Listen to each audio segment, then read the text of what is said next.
A'udzubillahi minasyaitonirrajim. Bismillahirrahmanirrahim. Assalamualaikum warahmatullahi wabarakatuh. Alhamdulillah. Alhamdulillahirabbil alamin wassalatu wassalamu ala rasulil amin wa ala alihi wa sahbihi ajma'in wa man da'a bi da'watihi ila yaumiddin. Qala rabbi shrah li sadri wa yassir li amri wahlul 'uqdatam min lisani yafqahu qawli. Allahumma salli ala Muhammad wa ala ali Muhammad. Asyhadu an la ilaha illallah wahdahu la syarika lah wa asyhadu anna Muhammadan 'abduhu wa rasuluh. Allahumma ansur ikhwanana al-muslimin wal mustad'afin wal mujahidin fi Palestin wa fi kulli makan wa fi kulli ahwali dunya wal akhirah. Amin ya rabbal alamin. Amma ba'd. Baik, alhamdulillah atas segala nikmat yang Allah berikan kepada kita bertemu pada hari ini yang mungkin cuaca redup yang mungkin membuatkan hati kita tenang dan yang di rumah pun tenang juga. Jadilah bertenang-tenang di atas sofa maupun katil maupun di mana pun kita berada, dan atau mungkin hujan renyai-renyai. Masih hujan betul, hujan tak kan, dah berhenti kan hujan, masih mungkin ada yang kita rasakan hujan. Mungkin adalah kita kata masing-masing kita punya kekangan. Mudah-mudahan Allah permudahkan semua, dan kita pun ada online, jadi tak ada masalah. Online ada Google Meet yang sini punya kan, dan saya ada on TikTok. Ya, dua-dua boleh, insyaAllah. TikTok saya baru je boleh guna semula setelah di blok untuk kali ketiga. 3 kali lah, 3 kali TikTok live. Baru boleh guna hari Khamis lepas. Tapi pun sebab dia sebut Israel juga kan? Sebab tu juga tak boleh sebut. Dia ada kuantiti kot, berapa kali sebut kena. Dia ada maya. Tapi sebenarnya dia tak power lah. Sebenarnya dia lemah. Dia lemah sebenarnya. Dia lemah. Cuma dia hebat propaganda, fitnah, memalsukan sesuatu, lepas tu menanamkan pemikiran-pemikiran pada kita sampai kita anggap dia hebat. Padahal tak sebenarnya. Kan? Tentera Hamas dia paling tahu bahawa dia tahu dari awal sebelum mereka bertempur dan betul-betul berjumpa bersemuka lah kita katakan dalam peperangan fizikal dengan Israel ni, dia dah tahu bahawa mereka ni adalah selemah Baitul Ankabut, istilah dia, rumah labah-labah. Jadi memang betul Israel itu selemah rumah labah-labah. Itu diceritakan dalam Quran dan hadis. Dan mereka ada pasukan, ni dia bukan cakap sebarangan, tapi dia ada satu tim khas, Hamas ada tim khas yang mengkaji tentang siapa mereka, siapa Israel yang sebenar. Kan semua tu cerita dia ada banyak dalam Quran dan hadis, banyak sangat. Jadi kita boleh tahu detail sangat siapa mereka hanya tengok Quran dan hadis. Jadi bila dia study betul-betul full siapa mereka, dah jadi fardu ain lah kalau untuk tim dia, kumpulan Hamas ni, untuk dia study betul-betul Quran dan hadis tentang Israel, sebab dia memang berdepan betul-betul. Dia nak ambil seluruh Palestin, tinggal di Gaza dia kan sekarang yang belum dapat. Dia nak dapatkan full semua, tapi sebenarnya bukan itu saja, dia takkan berhenti kat situ. Belum habis lagi misi dan visi dia. Bendera dia kan ada biru atas dan bawah. Dia ada makna tu biru tu. Biru atas tu Sungai Furat, biru bawah tu Sungai Nil. Jadi dia nak satu negara di antara Sungai Furat dengan Sungai Nil. Sungai Nil dekat Mesir, Sungai Furat dekat Iraq. Lepas tu dia tak berhenti setakat tu. Itu dia nak untuk betul-betul dia duduk situ, sebab tempat tu disebut dalam Islam ataupun diketuai dunia lah, daripada sejarah-sejarah zaman dulu, mana-mana kerajaan pun akan nak dapatkan tempat tu. Itu dipanggil sebagai jantung dunia. Siapa dapat kawasan tu, dia dapat kuasai dunia. Semua dia itu dalam peta dunia, difahami oleh setiap. Sebenarnya kita tak tahu sebab kita tak adalah fikiran nak kuasai dunia. Kita tak pernah fikir nak kuasai dunia, kita tak tahu. Orang yang nak kuasai dunia, orang yang tahu tentang dunia ni, dia tahu itu jantung dunia. Itu jantung. Bila jantung ni dia elok, maka eloklah dunia. Kalau dia rosak, rosaklah dunia. Jadi dalam pemerintahan Rom dulu pun sama juga. Rom kuasai situ. Dia akan ambil jantung dunia ni. Jadi yang sekarang Israel nak adalah jantung dunia. Atas atau bawah tu di antara Sungai Furat dengan Sungai Nil. Tapi itu yang dia nak duduk dalam tu. Tujuan apa? Tujuan nak kuasai satu dunia. Jadi yang dia nak dunia, bukan situ je. Itu yang kita kadang-kadang, kalau kita tahu dalam mainan dia ni dah beratus tahun dia punya plan. Termasuk kita semua ni dah banyak dah terkena.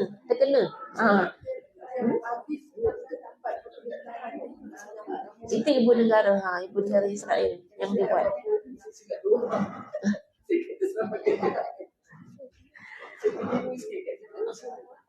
Ini tempat dia punya pusat pemerintahan. Jadi kita sebenarnya dah semua terkena dengan permainan dia. Apa yang dia buat adalah meletakkan mindsetting, pemikiran, cara hidup kepada kita. Jadi kalau saya nak cerita habis semua galing kepala. Dari kita kecil sampai sekarang dah habis dah kita terjebak. Itu dia punya kepandaian. Putar belik, tipu daya, itu dia punya kepandaian. Tapi dia sangat lemah sebab Allah dah bagi tahu. Allah dah bagi tahu dalam Quran bahawa golongan yang paling penakut dalam dunia adalah golongan Yahudi. Dia memang paling penakut. Apa punca dia paling penakut? Sebab dia yang paling cinta dunia. Dalam Quran bagi tahu mereka adalah golongan yang paling cintakan dunia. Ingatlah hadis Nabi SAW. Nabi bagi tahu kat kita, ada penyakit yang akan menyebabkan kita umat Islam pada akhir zaman lemah. Penyakitnya al-wahnu, cinta dunia dan takut mati atau benci kematian. Jadi cinta dunia dengan benci kematian yang buat kita lemah. Siapa yang paling cinta dunia, maka dia yang paling lemah. Nak tahu lemah pasal apa? Ni, sekarang kita nak faham kita ni, kita umat Islam dalam dunia ni, Nabi kata umpama buih di lautan. Umat Islam akhir zaman banyak tapi umpama buih di lautan. Maksudnya kosong. Buih ni kosong. Orang tengok banyak, orang tak ada rasa takut pun. Dulu, orang kalau dengar je orang Islam, dia takut. Bukan takut sebab kita garang ke pengis ke zalim tak. Dia takut untuk buat perangai bodoh-bodoh.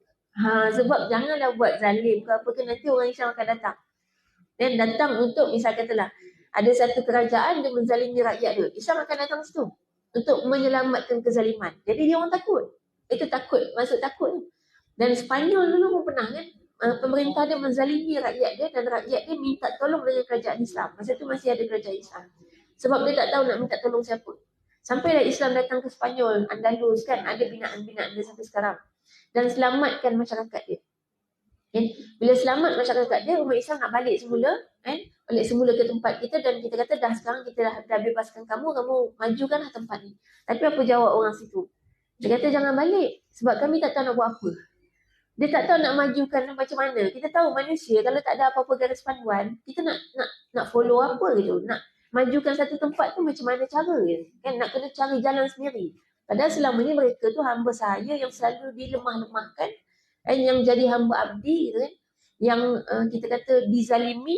Lepas tu kita pun nak majukan tempat. Macam mana? Akhirnya Islam duduk kat situ. Memajukan Sepanyol tanpa memaksa orang situ untuk masuk Islam. Sebab tu dia tak Islam. Negara tu tetap sampai sekarang Sepanyol. Sebab tu kalau dia tahulah mengenang jasa kan. Hari ni patutnya dia sokong Islam. Dia sokong Israel ni. Sebab dia barat ni. Dia kalau ada lagi hari ni orang yang masih sokong Israel ni antara tiga. Satu, dia memang penakut. Dan dia takut lah. Dia masih lagi tertanam pemikiran Amerika dan Israel itu kuat. Kan masih ada pemikiran gitu kat kita. Sekarang kita kena jelaskan betapa lemahnya mereka. Baik. Dan Hamas cuba membuka, ini kejayaan yang sangat besar. Langkah pertama adalah untuk membuka topeng-topeng yang dipakai oleh Amerika dan Israel. Yang mereka merasa menopengkan diri dia sampai dunia anggap mereka hebat. Kita ingat tak macam mana mereka menjajah tempat kita, tapi kemudian kita boleh menanam pemikiran mereka hebat. Pelik kan? Dia ambil barang tempat kita ni. Kadang-kadang saya kalau jalan-jalan tengok tasik-tasik tu, saya suka tanya dalam kereta lah kan sama jalan. Ni tasik asli ke tasik buatan? Itu soalan saya. Kan? Siapa tahu dia tolong jawab lah kan. Kalau tak ada yang tahu, saya cari sendirilah kan. Sebab apa soalan tu sebenarnya timbul? Sebenarnya ada banyak tasik-tasik buatan di Malaysia kita ni yang bukannya dibuat, tapi penjajah datang gali nak ambil biji timah. Rosak bumi kita. Rosak. Melombong kan. Kita ada Tamadun Melayu sebelum penjajah datang. Dalam Tamadun Melayu kita ambil juga biji timah. Ada teknologi kita dan dia tak merosakkan bumi. Jadi bila penjajah datang, cara dia rosak sebab dia tak kisah pun. Itu bumi kita, bukan bumi dia. Dia tak kisah merosakkan yang penting dia dapat. Jadi kalau kita faham sebenarnya apa yang dia buat, antaranya kitab perubatan Melayu Melayu ada sistem perubatan dia. Kalau cerita perubatan Islam lain, perubatan Melayu lain. Kitab perubatan Melayu ni ada kitab dia. Maknanya canggih lah. Kita ni dah sangat moden sebelum British datang. Kitab tu, kita ada tamadun kita, tamadun Melayu. Luasnya tamadun kita mula daripada Kemboja. Kemboja, Thailand, Malaysia, Singapura, Sumatera, Sulawesi, Kalimantan, Filipina. Itu semua Melayu. Dia pecahkan semua. Itu yang Islam sampai Kemboja kan campur kan, Melayu campur. Itu yang kita biasa dengar. Okey, keturunan Nabi Ibrahim tu adalah ketiga. Dan tu ada juga yang petikai, Allah Alam lah, kita kata fakta tu tak ada masalah untuk kita fahami dan kita terima. Maknanya kita kata ni maksudnya tamadun Melayu kita ni dah canggih dah dulu. Tapi kitab perubatan Melayu tu dicuri. Sekarang ada kat sana, ada kat Benteng. Kita duk berbangga dengan perubatan yang dia bawa. Sampai menafikan semua perubatan lain. Tak boleh diakui sebagai perubatan. Padahal kita nak tanya, urat kalau terselio boleh tak pergi hospital? Tak boleh buat apa? Saya pernah pergi hospital. Hospital bagi apa? Ubat tahan sakit. Sebab dalam perubatan barat tak ada nak betulkan urat. Saya sampai jawab dia kat doktor. Doktor bila tersedia masa tu, sebab masa tu kan masih macam muda lagi, umur remaja, kita tak pandai lagi nak cari yang sana sini. Mak ayah bawa pergi hospital, lepas tu doktor tulis ubat. Saya kata ubat apa tu? Dia kata ubat tahan sakit. Satu je ubat dia, ubat tahan sakit. Saya kata saya tak makan ubat tahan sakit. Sebab kalau sakit saya boleh tahan. Saya nak ubat yang boleh betulkan. Dia kata tak ada. Kalau sakit orang memang tak ada buat apa. Dan tahan je lah. Kalau dah tahan lama-lama bersimpul lah urat tu kan. Jadi akhirnya saya kata saya tak nak ubat lah. Saya tak nak ubat sebab saya tak makan ubat tahan sakit. Jadi maksudnya dia memang tak ada ubat. Dalam perubatan Melayu ada ubat dia kan. Urut lah. Urut. Jadi ada orang pula kata urut ni tak bagus dan sebagainya kan. Itu yang kita dah hilang tamadun Melayu kita. Buku perubatan Melayu kita. Dan dicuri oleh Britain. Kalau kita tahu apa yang dia curi daripada kita, termasuk sejarah tempat kita, sejarah tanah Melayu pun kita tak kenal. Dia curi habis. Kita boleh bayangkan, hari ni kan Topeng dah kita buka sikit kan, siapa dia kan, siapa yang reka sebenarnya. Jadi sebenarnya dia tu waktu datang tempat kita, dia ibaratnya pergi rumah orang, dia selak-selak langsir, selak alas meja, tengok bawah sofa, selak-selak, mana mak dia suka dia ambil. Kita tak tahu yang tu, tak cerita dalam buku sejarah kita. Hilang banyak benda daripada kita. Antara juga senjata keris. Keris tu senjata paling hebat di dunia kalau dibandingkan dengan senjata-senjata besi yang lain. Dibanding pedang, keris paling hebat. Jadi Melayu punya teknologi ni kayu dan besi. Kayu ni rumah kayu. Rumah kayu bukan tradisional. Hari ni kita panggil rumah kayu tradisional, rumah batu moden. Padahal bukan. Rumah kayu teknologi Melayu, rumah batu teknologi barat. Kalau kita nak kata rumah batu moden, pernah dengar tak kerajaan Byzantine? Kerajaan Byzantine ni kerajaan barat kan. Memang Kristian dia punya agama kan. Kerajaan Byzantine itu wujud sekitar 200 ke 300 tahun sebelum Nabi SAW bangkit. Itu dia punya binaan-binaan batu semua. Maknanya kuno juga kan. Ketinggalan zaman berapa ribu tahun yang lalu kan. Maknanya hampir 2000 tahun sebelum kita kan, 1700 tahun sebelum daripada kita, itu binaannya batu. Waktu tu kita kayu, Melayu kita kayu. Dan sebenarnya antara rumah batu dengan kayu, siapa yang tahu kesihatan lebih sihat, jauh lebih sihat rumah kayu. Dari satu sudut rumah batu, sejuk lantai simen tu buat kaki terpecah kan. Kalau simen lagilah sakit ke tulang. Dia boleh cucuk sampai dalam tulang. Kalau yang lantai sejuk tu kaki tu pecah-pecah kalau tak pakai lapik. Tapi kalau rumah kayu tak ada pecah kaki. Kayu mana ada pecah kaki? Kan? Kayu dia satu sudut kayu adalah alam semula jadi yang mana pada kayu, pada alam semula jadi sama ada tanah atau kayu ni, dia sentiasa mengecas cas dalam badan kita. Cas positif. Cas positif negatif ni dia kena seimbang. Jadi kita ni betul-betul bila balik rumah memang dapat rehat yang betul. Sebab sekaligus charging. Rumah papan tu charging kita. Tapi bila batu dia tak charging. Kemudian pengudaraan, aliran udara di dalam rumah. Kita tengok rumah yang kita sebut tradisional kan. Tengok udara dia tu mengalir. Cantik kan? Daripada lantai pun masuk air, angin kan. Dinding pun masuk angin, bumbung pun masuk juga. Bukan masuk angin, masuk udara. Masuk angin lain pula. Masuk udara. Jadi aliran udara dalam tu sangat-sangat bersih. Dibandingkan bila rumah batu, apalagi tertutup rapat ni, macam ni, toksin penuh. Toksin ni bukan daripada makanan saja, daripada udara. Oksigen yang kita duk putar, pasal lama-lama dia jadi toksin. Dia tak apa sihat, dia tak berpusing, tak berputar. Dan udara tu, dia tak bertukar-tukar. Udara maksudnya, udara oksigen, karbon dioksida dia kena mengalir. Dan kalau kita nak kata sejuk, rumah sejuk tu memang kayu sejuk lah. Sebab angin masuk dari mana-mana. Tak payah aircon. Batu betul-betul rapat ni. Tak boleh masuk udara langsung.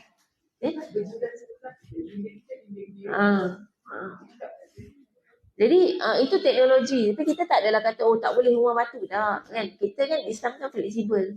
Tapi kita nak bagi tahu itulah tamadun kita Melayu. Kita ada tamadun yang akhirnya mereka boleh dengan kemahiran mereka yang saya sebut tadi, kemahiran mereka untuk memutar belit, mengubah pemikiran kita sampai kita fikir asalkan yang barat bawa aja maju. Asalkan daripada kita je ketinggalan zaman tradisional.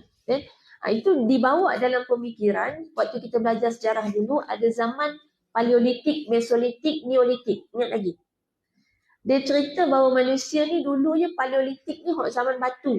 Lepas tu manusia makin moden. Itu yang dia ajarkan sampai tertanam dalam pemikiran kita. Benda baru yang datang semuanya benda moden. Jadi makin moden, makin canggih yang kita rasakan itu semakin hebat. Makin moden, makin hebat. Sebenarnya tak.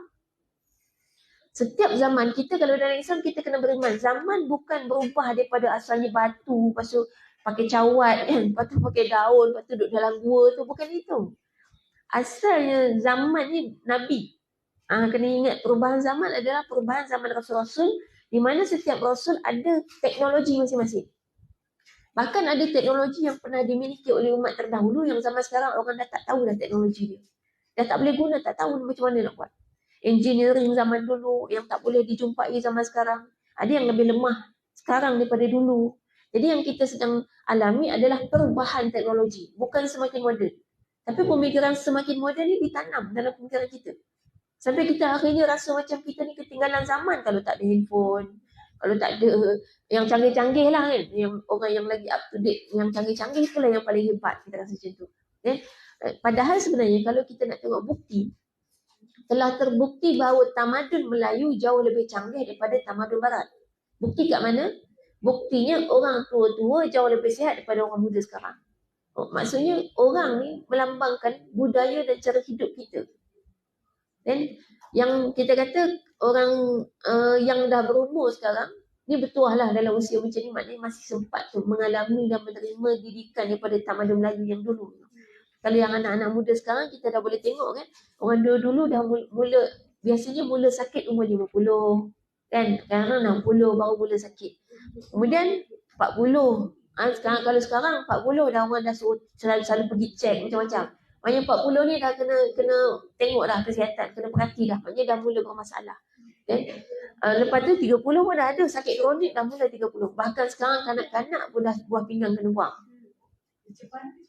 Kencing manis, darah tinggi. Maksudnya sistem hidup keseluruhan, dia bukan cerita makanan saja, keseluruhan cara hidup.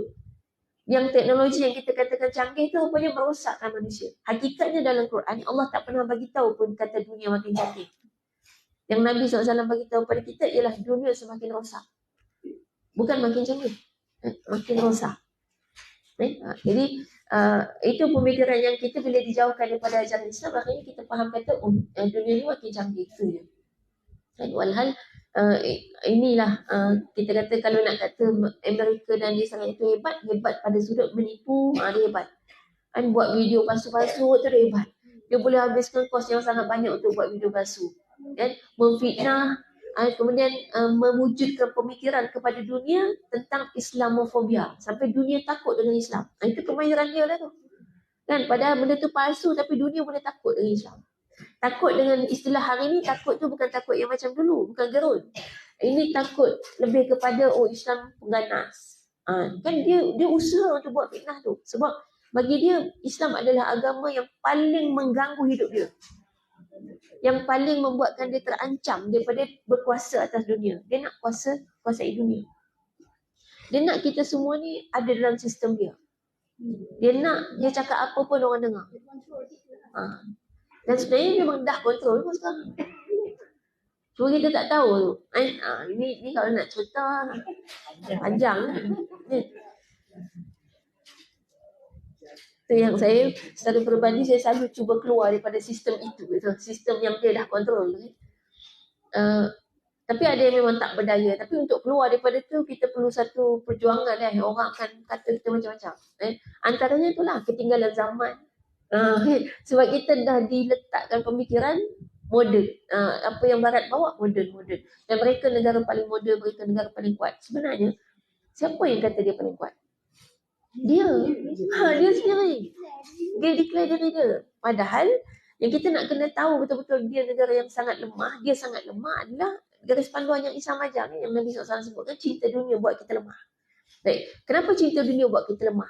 Contoh hari ni, musuh Islam sama ada yang nyata atau gaib. Gaib ni syaitan lah termasuknya. Dia punya teknik ialah apabila dia nak ganggu kita, peribadi kita, kalaulah kita kuat, misalnya kita kuat, ibadah kita kuat, kita punya dekat dengan Allah kita kuat semua, dia tak dapat kacau kita, maka teknik kaedah dia adalah cari orang dekat kita yang lemah. Jadi itu anak, kan? Dia akan cari kelemahan kita lah. Kelemahan kita biasanya ada 3 je. Harta, takhta, wanita. Dia ada pecahan lagi. Dalam harta tu ada harta yang bentuknya harta RM1, ada yang bentuknya anak. Anak tu pun harta kita.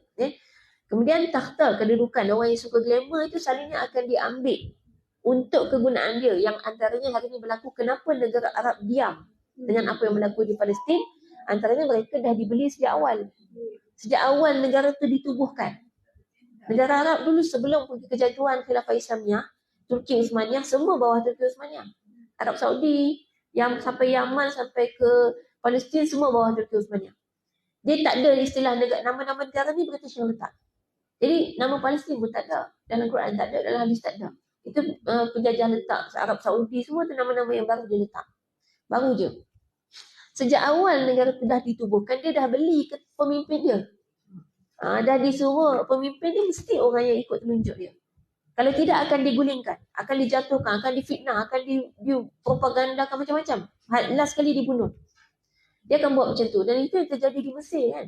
Pernah yang menang Mursi, Ikhwanul Muslimin. Ikhwanul Muslimin juga akan dakwah yang kalau kita tahu di Mesir dah lama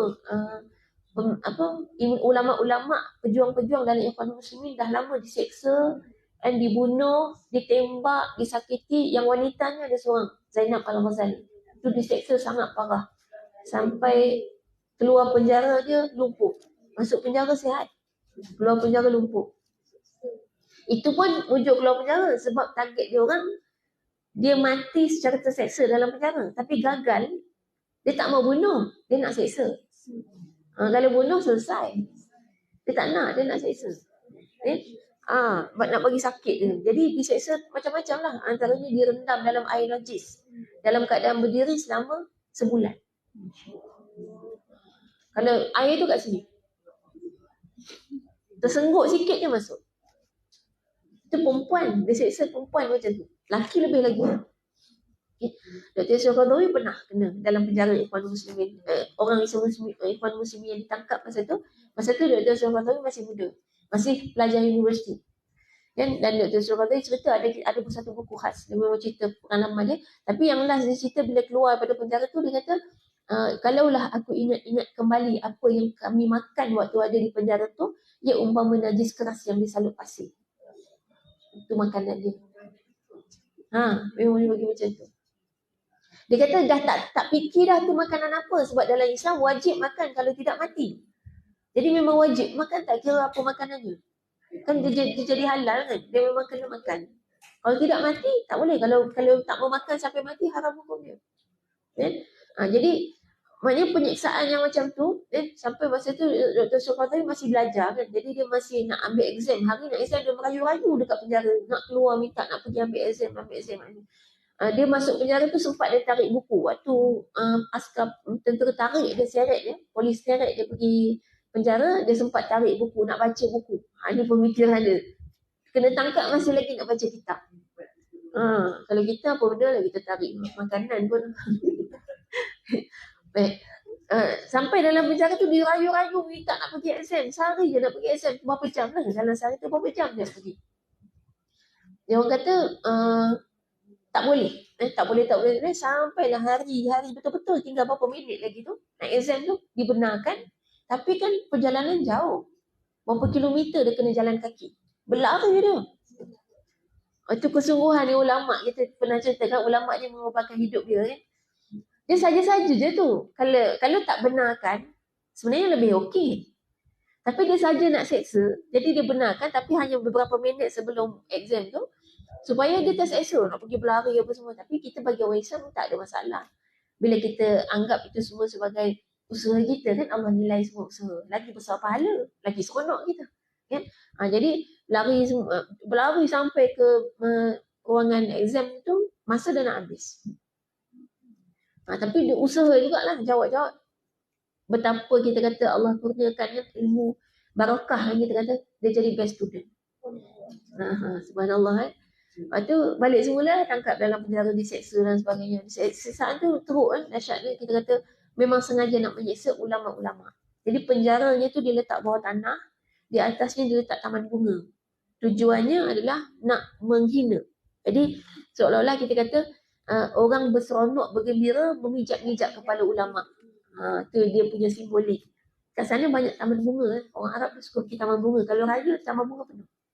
Dia kalau raya, dia tak pergi beraya rumah orang. Dia pergi taman bunga. Kan? Orang Arab. Itu keadaan di Mesir. Itulah pemerintah Mesir dari dulu.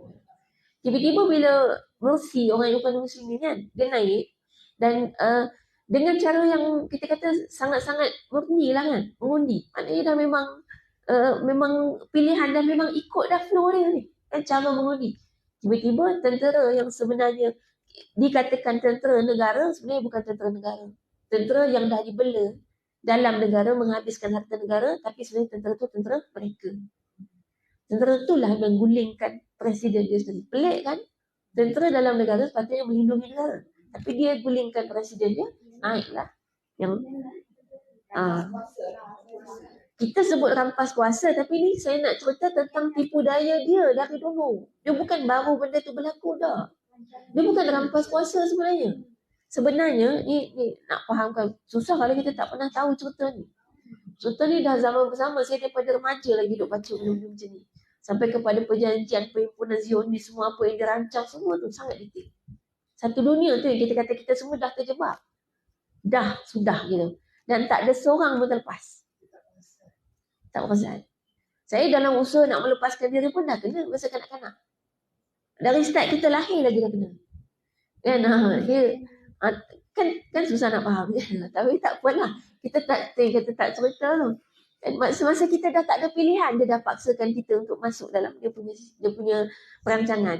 Jadi yang tadi tu kita kata dia memang berita kata rampas kuasa, tapi sebenarnya di balik tu adalah dia dah beli semua pemimpin-pemimpin negara yang ada di sekitar Arab tu. Sebab mereka ada mesyuarat rahsia yang mengatakan bahawa Arab ini, kalau dia tengok peta dunia kan, Arab ni sangat luas.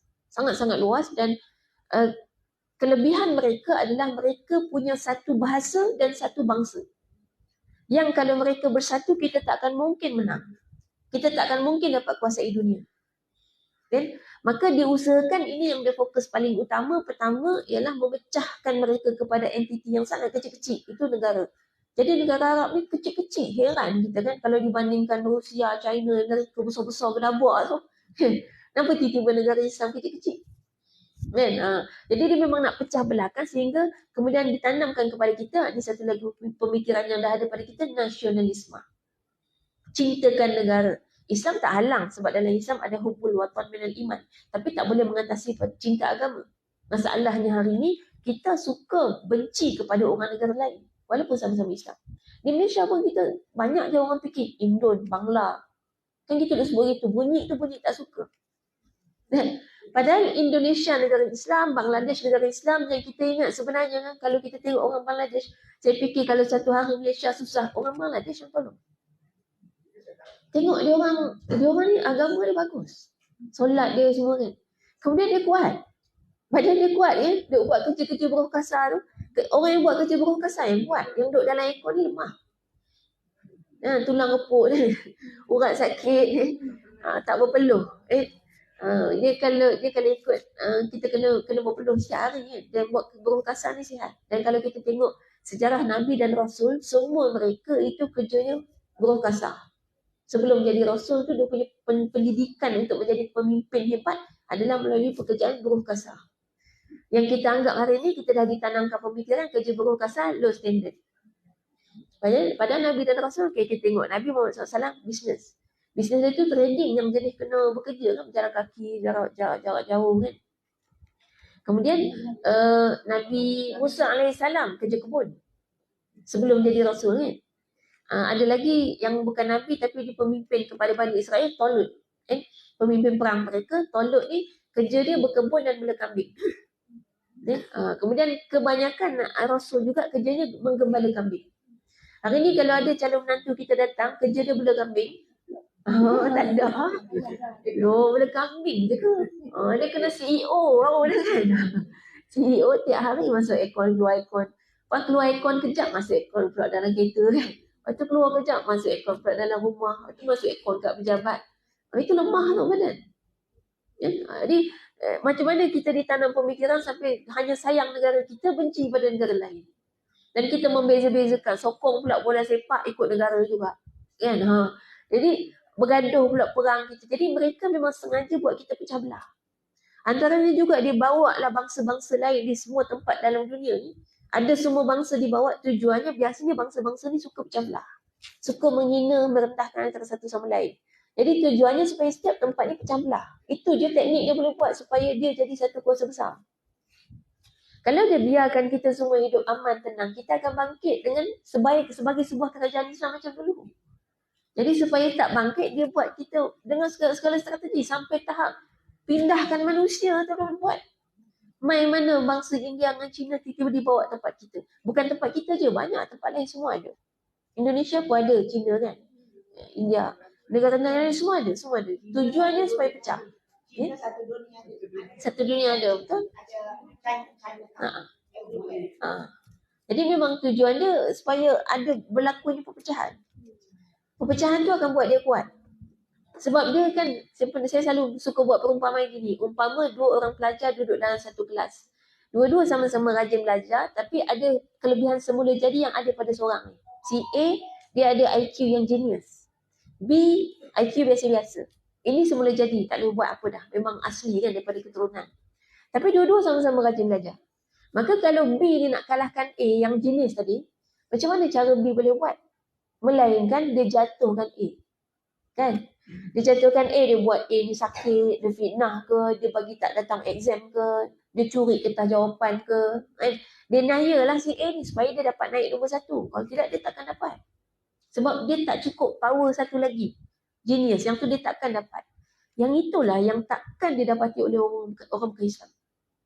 Kalau kita orang Islam betul beramal dengan Islam, tak ada siapa boleh kalahkan kita. Kita tahu nak ambil yang mungkin paling zahir dan mungkin kita semua boleh fahami, otak, IQ. Saya pernah sebut sebelum ni kan, bahawa ilmu lain dengan pengetahuan. Kan? Ilmu adalah cahaya yang hanya akan boleh masuk ke dalam hati yang tidak melakukan maksiat. Yang ni orang kafir takkan dapat sampai bila-bila. Sebab mereka maksiat seumur hidup. Jadi ilmu hanya akan masuk dalam hati orang yang tak melakukan maksiat, hati yang bersih. Itu hanya ada pada orang Islam. Sebab tu dalam dunia keilmuan kita tengok ilmu dalam Islam adalah yang paling otentik dan tepat. Tak ada siapa boleh tiru kaedah penyampaian sambungan-sambungan ilmu kita ni macam mana boleh sampai kepada kita, bersambung sampai kepada Rasulullah SAW. Sanad, hadis, sebiji ayat yang Nabi cakap itu sampai kat kita. Bukan senang. Kita duk main telefon buruk. Jangan kata 1400 tahun ni cerita. Orang depan sampai orang belakang. Cerita dah lain. Itu baru katalah 7-8 orang kan. Memang confirm berubah kan.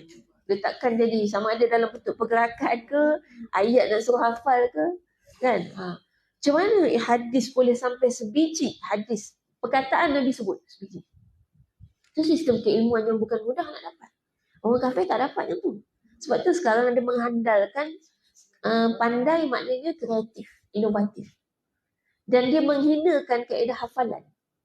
Sampai kita rasa menghafal ni macam tak berkembang otak. Dia kena kreatif, itu baru hebat. Padahal semua ulama Islam memulakan zaman kanak-kanak mereka dengan hafalan dulu. Sebelum dia faham apa-apa, dia hafal dulu. Tu dia hafal Quran, hafal hadis tu masa kanak-kanak. Masa tu otak tajam. Cepat hafal. Okay. Jadi itu banyak sistem yang telah pun diganggu dan ditipu pada kita. Sistem yang ada dalam Islam. Jadi bila mereka nampak, mereka takkan mampu berkuasa lama. Kan dulu kan Islam mentadbir 2/3 dunia. Ada 1/3 yang masih mereka takbir. Dan mereka tahu, kalau mereka buat je perangai kezaliman, kan dia tujuan mereka jadi ketua, menguasai negara dia, tempat dia, adalah supaya dia boleh dapat apa yang dia nak. Dia nak hidup senang kan. Itu tujuan banyak pemerintah dunia dulu kan. Yang nak, misalnya kalau China dulu, maharaja dia nak gundik banyak-banyak, sampai beribu-ribu gundik. Kan? Nak gundik tu semua menghambakan diri pada dia. Ada yang nak hidup senang, dapat harta semua mewah kan, sampai merampas semua hak rakyat. Baik, kalau dia nak dapat buat macam tu, zaman tu siap sedialah nanti Islam datang tempat dia. Bila Islam datang tempat dia, hilang kuasa dia. Sebab apa? Sebab Islam akan memberhentikan segala kezaliman. Dan mereka mesyuarat masa tu, orang yang penguasa-penguasa negara yang ada sikit masa tu kan, yang bukan Islam, dia mesyuarat sama-sama dia. Dia kata sekarang, masa tu masih ada kerajaan Islam. Tamadun Islam masih ada. Dia kata sekarang, kita kan masih memerintah ni. Dan kita dah nampak kan tamadun Islam ni dah pun mendapatkan 2/3 dunia. Mentadbir 2/3 dunia. Dan kita tahu betapa kuatnya mereka kan. Kita tahu. Dan kalau kita semua, dia pemimpin ni orang cerdik juga lah. Dia kata kita semua tahu. Dengan keadaan dan pendirian, prinsip hidup, semua yang mereka pegang dan jalankan sekarang ni, mereka boleh pergi lebih jauh sampai satu dunia. Sampai ke tempat kita. Dan kita tahu juga kita sekarang porak-poranda, kita pecah belah kacau bilau. Kan? Sebab orang kalau hidup cara masing-masing memang selalu gaduh. Kan? Jadi dia tahu. Jadi sekarang dia mesyuarat sama-sama dia, kita tak ada jalan melainkan kita kena jatuhkan dengan cara memporak-porandakan mereka. Kita kena buat strategi. Sebab kita tak boleh menang dengan cara normal. Cara nak jatuhkan macam dua pelajar tadi. Sebab dia tak ada yang tu, tak ada panduan. Quran dan Sunnah tu panduan yang paling utama yang membolehkan dunia ada dalam keadaan aman damai. Maka dia ciptakanlah perang dunia pertama, perang dunia kedua. Itu bukan dia saja-saja tiba-tiba berlaku. Dia rancang. Dan semua tu berlaku di Teluk negara Arab. Kenapa? Dia hancurkan negara Arab sampai banyak pelarian, perang-perang. Antaranya untuk tipu dunia bahawa Islam ni ganas, suka bergaduh. Padahal dia yang supply barang-barang senjata semua. Okay? Dan kemudian kita kata kita akhirnya berpecah belah, Arab akhirnya berpecah belah, jadilah negara kecil-kecil. Itu tujuannya untuk pecah belahkan ni. Bangsa yang ada satu bahasa ni, satu kekuatan. Okay? Dan bila dihancurkan Islam yang jadi ancaman bagi dia, kan? Dia hilangkan Islam dari dada kita sampai kita tak kenal lah. Majoriti umat Islam tak boleh baca Quran. Kita dah tak kenal Quran, macam mana kita nak kuat? Jadi dia berjaya buat benda tu sekarang. Tapi kita tahu sebenarnya pemerintahan zalim takkan kekal lama. Ni baru 100 tahun jatuh. Tapi dah nampak dah. Macam nak kacau bilau dah sebab dia zalim. Dia takkan tahan lama sebenarnya. Cuma kita kan memang Islam akan menang. Cuma kita pilihlah kita nak duduk di kalangan orang yang memperjuangkan Islam tu sehingga Islam menang, atau kita nak duduk saja. Duduk je tengok, tunggu kan. Nanti bila Islam menang, okey lah, kita orang Islam kan. Kita orang ngaku. Tahu tak ni perangai Bani Israel?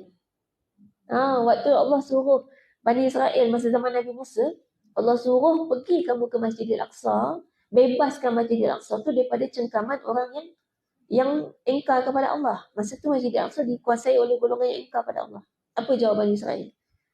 Idhab anta wa rabbuka. Pergilah engkau wahai Musa dengan Tuhan kau.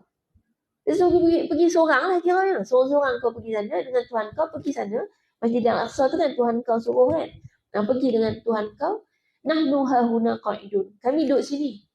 Nanti kalau dah menang, Dia kata apa, kat sana ada kaum Jabbarin ni, kat sana ada kaum yang hebat, dia kata, kuat. Kami tak boleh nak kalahkan sebab kita kan asal-asal hamba sahaya. Bani Israel ni hamba sahaya asal dia. Zaman Fir'aun.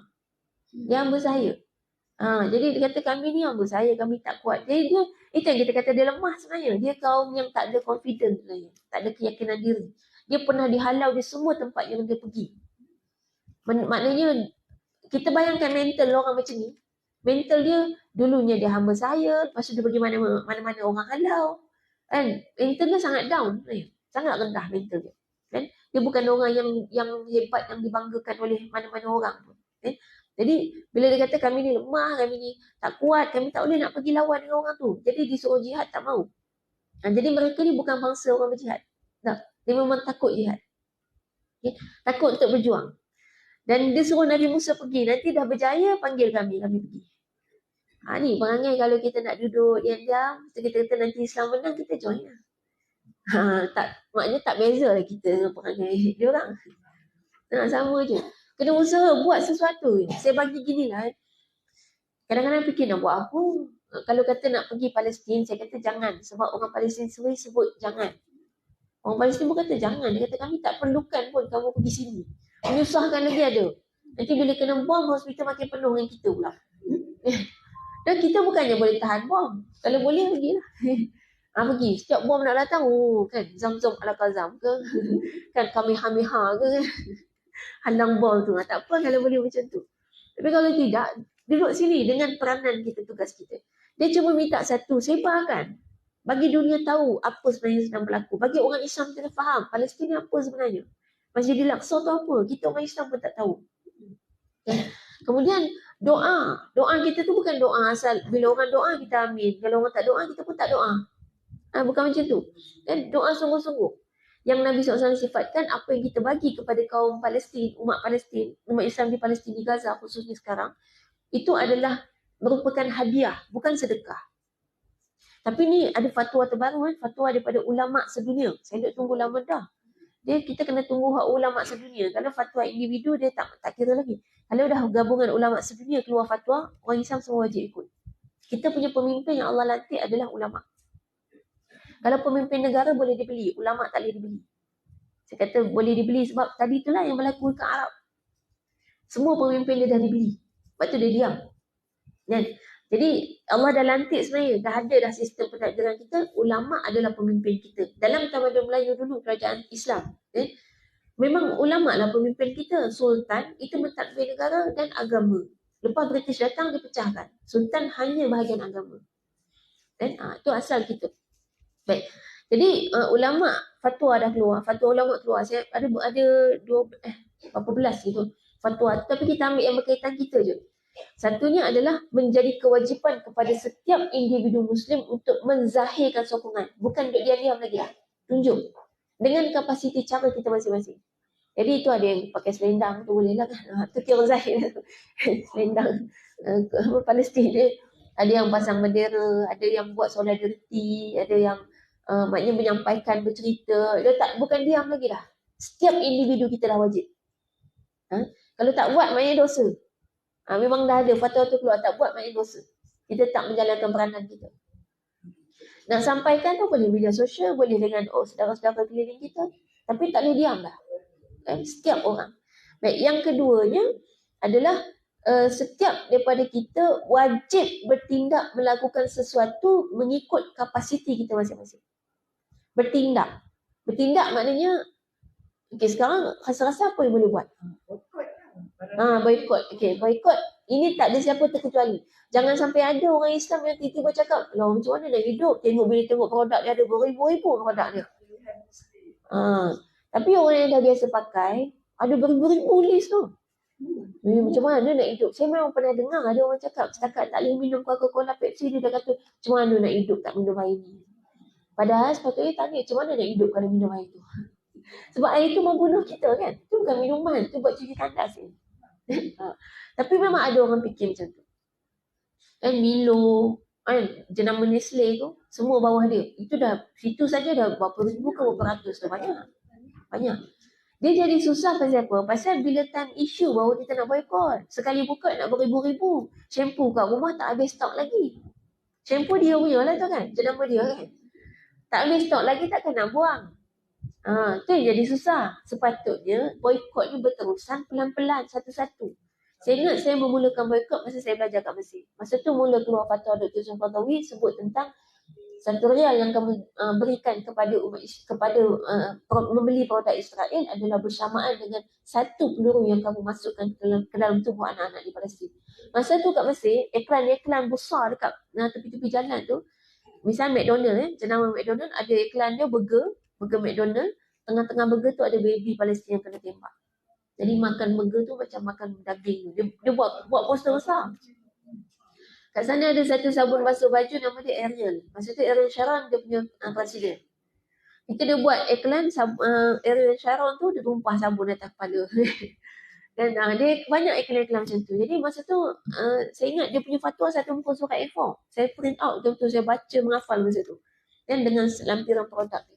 Sejak tu tak pernah berhenti. Saya tak pernah berhenti boykot. Sampailah sekarang. Sampai saya dah melupakan produk dia kan. Jadi kalau nak list balik tu dah susah dah. Sebab dah memang terus delete daripada pemikiran. Tapi pelan-pelan. Maknanya dah berapa belas tahun gitu kan. Pelan-pelan kita buang satu-satu. Tapi kalau setiap isu baru nak buang semua beribu-ribu produk, memanglah susah. Bila kata susah, ya memang susah. Kan kalau lah bateri, asyik guna bateri dia je. Dan memang kalau bateri kita anggap dalam mindsetting kita yang berkualiti Eveready dengan Energizer. Orang lain semua tak ada kualiti. Itu je nama dia.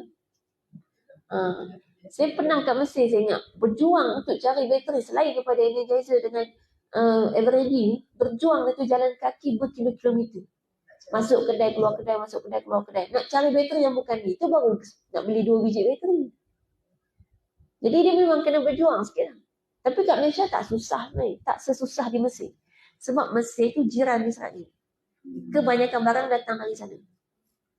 Kadang-kadang masuk satu kedai, masa tu saya ingat saya masuk kedai, nak beli barang kedai runcit kan. Beli barang, tengok atas, bawah, hujung ke hujung, semua barang Israel penuh. Memang boleh full. Sampai minuman yogurtnya, kan, susu dia, semua. Semua jenama dia. Dan boleh dikatakan hampir semua kedai runcit tu memang penuh dengan jenama dia. Jadi nak cari itu bukan senang lah. Nak produk-produk yang bukan jenama dia. Kalau susu, nak cari susu kotak, kebanyakan jenama dia. Susu kat Mesir dia jual susu kilo. Susu lembu tu, dalam tong besar tu kita cedok nak beli berapa kilo. Dia kira kayak gitu. Hak tu yang orang tempatan punya, pakai yang tu. Tapi dia tak tahan lama. Kalau kotak kan tahan lama. Yang tu kena beli, sekali nak minum, beli. Setengah kilo ke. Dia pakai kilo. Sini tak ada jual gitu. India ada, India. Orang India ada. Orang India minum susu kan. Susu lembu. Dia jual pakai kilo. Masa kecil tu ada. Tu baik, sangat baik untuk kesihatan. Baik. Jadi itu keadaannya dan kita faham mereka sebenarnya sangat lemah. Jadi bila dia tak mampu nak kalahkan kita, maka dia jatuhkan kita, dia jauhkan kita daripada ajaran Islam. Dan dia buat kita jadi hilang kita punya jati diri. Itu je cara untuk dia kuat. Jadi sebenarnya senang je nak kita kembali. Kita nak kembali kuat senang je. Balik semula kepada ajaran Islam. Balik semula. Dan jangan pisahkan antara urusan dunia dan akhirat, semua adalah urusan agama. Sebab Nabi SAW mentadbir Madinah kan. Bila jadi, kan Nabi SAW tu Perdana Menteri kan. Madinah tu Nabi Perdana Menteri. Kalau Nabi Perdana Menteri Madinah, agak-agak kita, kerja Nabi solat dengan berzikir je kah? Dan tentu Nabi fikir ekonomi negara, politik negara, hubungan diplomasi, semua Nabi fikir. Dan maknanya semua tu ada panduan. Dan kalau kita balik semula, insya-Allah kita akan kuat balik. Tapi Barat tak mahu. Amerika tu lah kuasa dia kan. Dia tak mahu kalau kita balik semula. Kalau kita balik semula, dia akan kalah. Itu tugas tanggungjawab setiap individu kita. Dan ada lagi yang boleh kita buat ni. Bayangkan kalau kita adalah wanita di Palestin, yang ada yang cedera, ada yang bersalin, Caesar tanpa bius. Itu yang saya pernah sebut. Ubat tahan sakit tu. Kan, cuba elakkan makan ubat tahan sakit supaya kita terbiasa menahan sakit. Kalau tak biasa memanglah usia-usia macam ni susah lah kan. Saya buat benda tu daripada remaja. Jadi memang makan masa kan. Sakit je kan, sakit.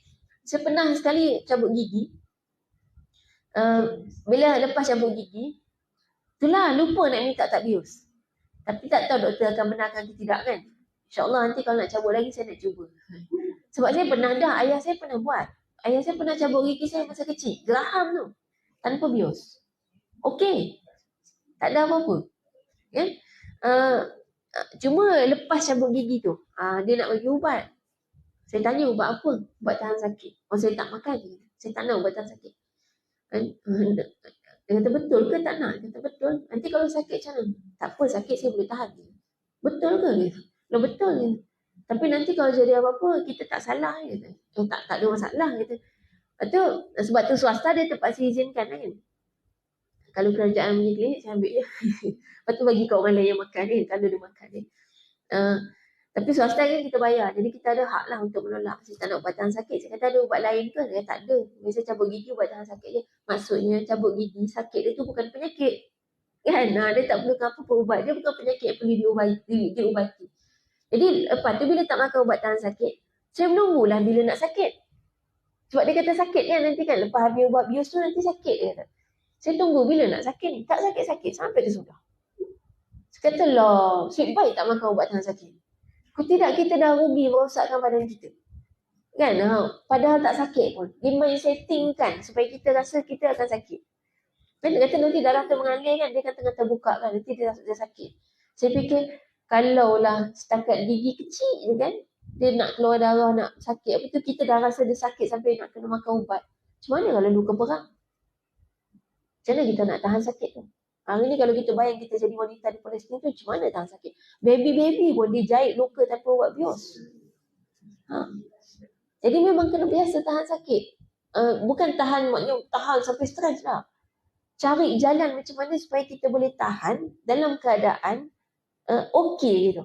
Jadi kaedahnya kalau yang kaedah yang saya buat secara selama ni, kita sebenarnya ada ni ada kaedah ilmu dia. Pernah dengar tak ilmu hipnotis? Ilmu hipnotis ni kita boleh sebenarnya orang tu kata orang tu kena hipnotis sampai dia tak sedar, kad bank kena ni kan. Sebenarnya tu tak ada lah. Ini pakar hipnotis bagi tahu sebenarnya tak ada hipnotis yang macam tu. Hipnotis hanya boleh berlaku kepada orang yang mahu untuk dihipnotiskan. Orang yang tak mahu dia takkan kena. Cuma kenapa orang boleh rasa macam tu? Sebenarnya dia dimainkan pemikiran dia sampailah dia lepas tu misal kata ginilah contoh orang tu naik bas. Lepas tu dia bawa duit kan. Lepas tu nanti ada orang dekat kata, dia akan baik cakap lah kan. Bawa duit banyak-banyak tu bahaya tu. Simpan dia elok. Kita positif kan. Positif bila orang cakap macam tu. Ni cara perompak profesional.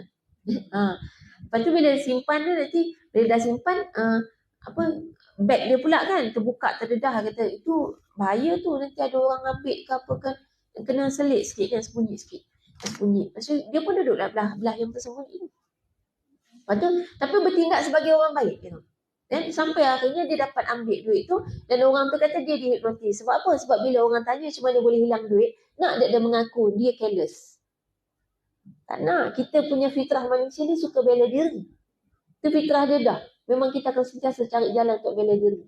Akibatnya kita akan kata kita kena hipnotis. Padahal kita yang leka, kita yang tak fokus. Jadi tersebarlah kata orang boleh dihipnotis. Padahal sebenarnya hanya boleh dihipnotis apabila orang tu mahu.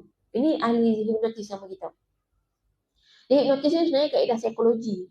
Jadi itu berkaitan dengan niat dan azam hidup kita. Jadi orang yang punya niat dan azam yang baik itu hampir boleh melakukan semua yang baik kan. Sebab itulah dalam Islam taubat, salah satu kaedah taubat nasuha adalah dengan azam, meninggalkan. Sebab azam ni hipnotis. Azam ni maknanya kita dah setkan dalam pemikiran kita, kita mesti boleh tinggalkan. Itu satu bentuk setting. Hipnotis lah maknanya kita buat diri kita melupakan keburukan tu dan sentiasa ingat kita akan buat benda yang baik lepas ni. Baik. Jadi dengan kemudiannya hipnotis maksudnya kita ambil, kalau nak faham macam ni lah kan. Pernah tak kita tengok handphone, orang panggil tak dengar? Selalu. Itulah dia. Fokus kita kan. Kita fokus ke mana, yang tu kita akan buat sampai benda lain yang datang tak dengar. Kan? Jadi maknanya sakit pun sama kita boleh buat. Jadi yang sakit tu pasal kita terlalu fokus kat bahagian sakit. Jadi sekarang kita boleh ubah fokus kita. Kita akan boleh lupa sakit tu. Ada banyak pun sebenarnya orang, misal katalah kat Mekah tu kan, berapa ramai orang lupa sakit lutut dia. Boleh tu lupa dia sakit lutut. ha. Ha. Dia ingatkan dia dah tak sakit, padahal balik sakit semula. Hypnotis. Maknanya dia punya fokus nak ibadah, psikologi. Dan memang betul kan 70% daripada kesihatan kita datang daripada pemikiran. Lepas tu Islam mengajarkan detail, jangan nak suruh kita berfikiran positif, jangan suudzon, jangan mengumpat. Itu semua benda-benda yang buat fikiran kita jadi negatif. Jadi fikiran positif buat badan kita sihat. Jadi termasuk tahan sakit. Jadi kalau katalah sakit lutut, jangan fokus kat kepala lutut, fokus kat kepala kita sihat kan. Kepala lutut sakit. Kita fokus dekat jari kita ni, kadang ada 10 jari, ada satu je luka, duk fokus dekat luka tu, sakit lah. Fokuslah dekat 9 jari lagi yang tak sakit. Jangan fikir tak larat. Kita fikir kita nak buat, kita semangat, kita nak buat baik, nak buat ibadah. Jadi kalau macam tu dah, bukan kat Mekah je hilang sakit, kat Malaysia pun dah boleh hilang sakit.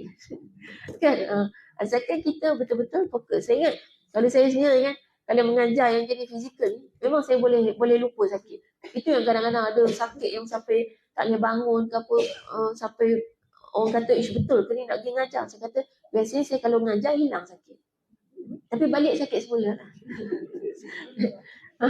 Tapi dia kena yang fizikal tu. Masa tu saya heran macam tu, rupanya baru tahu ada keturunan. Jadi atuk saudara saya, masa tu saya pergi rumah dia ziarah kan, dia meninggal. Isteri dia cerita kan, Mbah panggil Mbah orang Jawa kan, Mbah Din kan. Mbah Din ni kalau masa sihat dulu kan, waktu dia nak dekat-dekat akhir hayat tu kan, dia memang dah sakit kan. Tapi kalau ngajar macam orang tak sakit kan. Saya pun diam, baru tahu, jadi memang dah ada macam tu. Dia macam, kita kata apa, fokus lah sebenarnya, fokus kepada apa yang nak disampaikan. Tapi kalau kuliah online, payah sikit. Tak ada manusia depan saya. Betul, saya tengok agak kenapa lain kalau online dengan live, dengan fizikal memang lain lah. Sebab depan saya tengok muka saya sendiri. Macam ni kan, saya cakap dengan saya, tak ada orang. Dia tak sama. Tak nampak ada manusia. Beza. Kalau ngantuk pun boleh tidur sambil bercakap. Kalau depan ada orang, insya-Allah lah tak sampai tidur. Ngantuk pun boleh hilang. Itu maknanya kaedah. Kita ni kata demam boleh ngaji, tapi dalam fikiran saya kan, demam tu boleh ngaji, demam tu kan ngaji Quran tu kita sebut tu kan doa, boleh tak salah? Boleh. Maknanya kalau demam kita rasa demam tak boleh nak ngaji, padahal ngaji tu doa. Jadi maknanya demam kita tak fokus kepada demam tu. Fokus kepada terus apa benda yang kita nak buat. Sebab demam tu kan cuma panas. Kan? Lepas tu yang jadi lembek sangat tu, lepas tu sebab kita yang fikir dia lembek. Bila panas je lembek. Kan? Tak payah tunggu demam waktu duduk bawah matahari lama-lama lembek lah. Ni muka saya terbakar sikit hari ni. Semalam baru membakar diri. Ada aktiviti semalam, memanah dan berkuda. Pagi sampai tengah hari. Saya tukang tarik kuda seorang-seorang. Tarik nak dekat berapa puluh orang, 60 orang. Bukan tarik seret. Tak, kuda tak boleh diseret. Dia memang 300 kilo mana boleh seret. Orang ingat tarik kuda ni macam tarik lembu tau. Tarik kambing kita kena seret, tarik lembu kan. Tak, kuda tak. Kita tarik, kita kena buat dia mau ikut kita. Kena tarik kepercayaan dia. Kalau dia percaya dengan kita, dia ikut. Kalau nak buat sini boleh je. Semalam tu muslimat masjid tu yang buat. Dia orang minta kita orang organize lah. Muslimat masjid buat. Memang acik-acik je. Semangat dia orang, saya kata subhanallah. Umur macam ni lah. Naik juga kuda, kata-kata pun. Takut-takut. Ada tempat. Kita kena pergi tempat kuda. Dia ada orang yang pimpin kuda tu kan. Saya pimpin masa tu. Saya tarik kuda tu. Kita tak lepas. Kalau tak belajar lagi, tak bagi lepas. Memang kita tolong tarik. Yang ni, kita naik kuda yang kuda padi yang kecil sikit tu. Yang besar. Sebenarnya antara kuda padi dengan kuda besar tu lebih selesa kuda besar. Ya. Lebih baik yang besar lah. Yang kuda padi ni kita panggil, setengah orang panggil kuda kampung kan. Dia macam orang kampung sikit lah. Ikut suka dia nak lari ke mana. Dia tak berapa. Kalau kuda besar tu dia biasa kita panggil kuda polo. Dia biasa didisiplinkan. Jadi dia lebih kalau jalan pun lebih proper. Tak adalah macam tak tahu hala. Jadi bila semalam sebab nak dekat 60 orang je tengah hari jugalah habis kan. Kalau pagi masih okey matahari vitamin kan. Tengah hari ni matahari membakar. Tapi okey je. Dia orang semua bakal kesian Ustazah. Saya bagi tahu tak payah kesian dengan saya. Sebab pada saya gini, balik tu saya fikir kenapa orang kesian lah. Saya fikir gitu. Sebab saya happy je. Malah balik tengok jam langkah tu kan. Loh tak sampai 10,000 langkah pun. Baru 9,000 lebih. Tak ada apa lagi. Dia minimum 10,000 kan. Tapi dapatlah 10,000 campur dengan jalan kaki balik apa semua kan. Cuma dekat sana bawa kuda tu tak sampai 10,000 langkah pun. Cuma fikir juga kenapa orang nak kesian. Sebab ramai sangat orang kesian. Ustazah panas, Ustazah rehat lah. Tak ada rehat memang dari pagi sampai tengah hari. Minum pun tepi kuda. Minum air. Sebab haus kan. Ataupun sebenarnya memang eloknya minum kan. Supaya tak sejat banyak sangat udara. Dan banyak sangat air dalam badan. Baik. Cuma saya fikir satu gini. Kita kan selalu kesian bila tengok orang buat kerja. Kita tak kesian tengok orang rehat. Terbalik. Patutnya kena kesian tengok orang duduk saja. Kena kesian tengok orang duduk saja. Dia boleh duduk berjam-jam atas kursi tu, tak buat apa-apa. Kesiannya dia, hak tu patut kesian. Itu kalau depan Allah dihisap, ditanya kamu buat apa berjam-jam atas kursi tu. Tak ada apa. Berangan. Duduk saja. Tapi kalau yang bekerja keras, sepatutnya bukan kita kesian, tapi kita cemburui. Cemburu. Macam mana aku boleh buat macam tu juga? Dan ada yang kata, kami duduk tepi ni pun penat. Ustazah berjalan tak berhenti. Bukan berjalan je, saya bawa lari kuda. Bawa kuda berlari. Sebab ada orang, duduk lama. Betul? Dalam ramai-ramai tu, kalau saya tengok orang tu muda, ataupun nampak macam confident, kuat, saya tanya, nak cuba lari tak? Kalau nak, saya buat lari. Tu lagi lah orang kata, Ustazah kesian je, Ustazah kena lari. Saya okey je, kena lari lagi best. Dan sekali-sekala nak keluar tenaga banyak sikit daripada biasa kan. Jadi maknanya yang tu kita kata mind setting kita lah. Tak payah kesian kalau tengok orang buat kerja banyak. Apalagi dia happy dengan pekerjaan dia. Dan sepatutnya kita happy bila buat kerja. Yang kita patut sedih bila duduk saja. Ni ada orang bila duduk sajalah happy aku dapat rehat. Konon pergi nak menolong kenduri kan. Tapi duduk sembang. Waktu yang patut kita kesian. Dia tak menolong. Tu mind setting kita lah. Tu kalau nak buat dalam sekitar 20 orang dah cukup dah sebenarnya. Bila terlalu ramai ni, ada yang kesian jugalah yang akhir-akhir tu tak dapat nak pusing banyak pusingan. Sebab tak cukup masa ni. Kuda pun waktu lunch dia ada timing dia. Yang tu kita buat 50 sekali dengan mak sarapan. Ada sarapan. Kita boleh cari mana-mana stable dekat sini. Ulu Langat dekat tak? Dekat. Boleh kat Ulu Langat boleh. Tapi kita orang macam kita orang organize, lepas tu kita pakai tempat dia dengan kuda dia. Kalau kat Ulu Langat kita orang biasa buat. Itu kalau kita orang organize dengan panah sekali.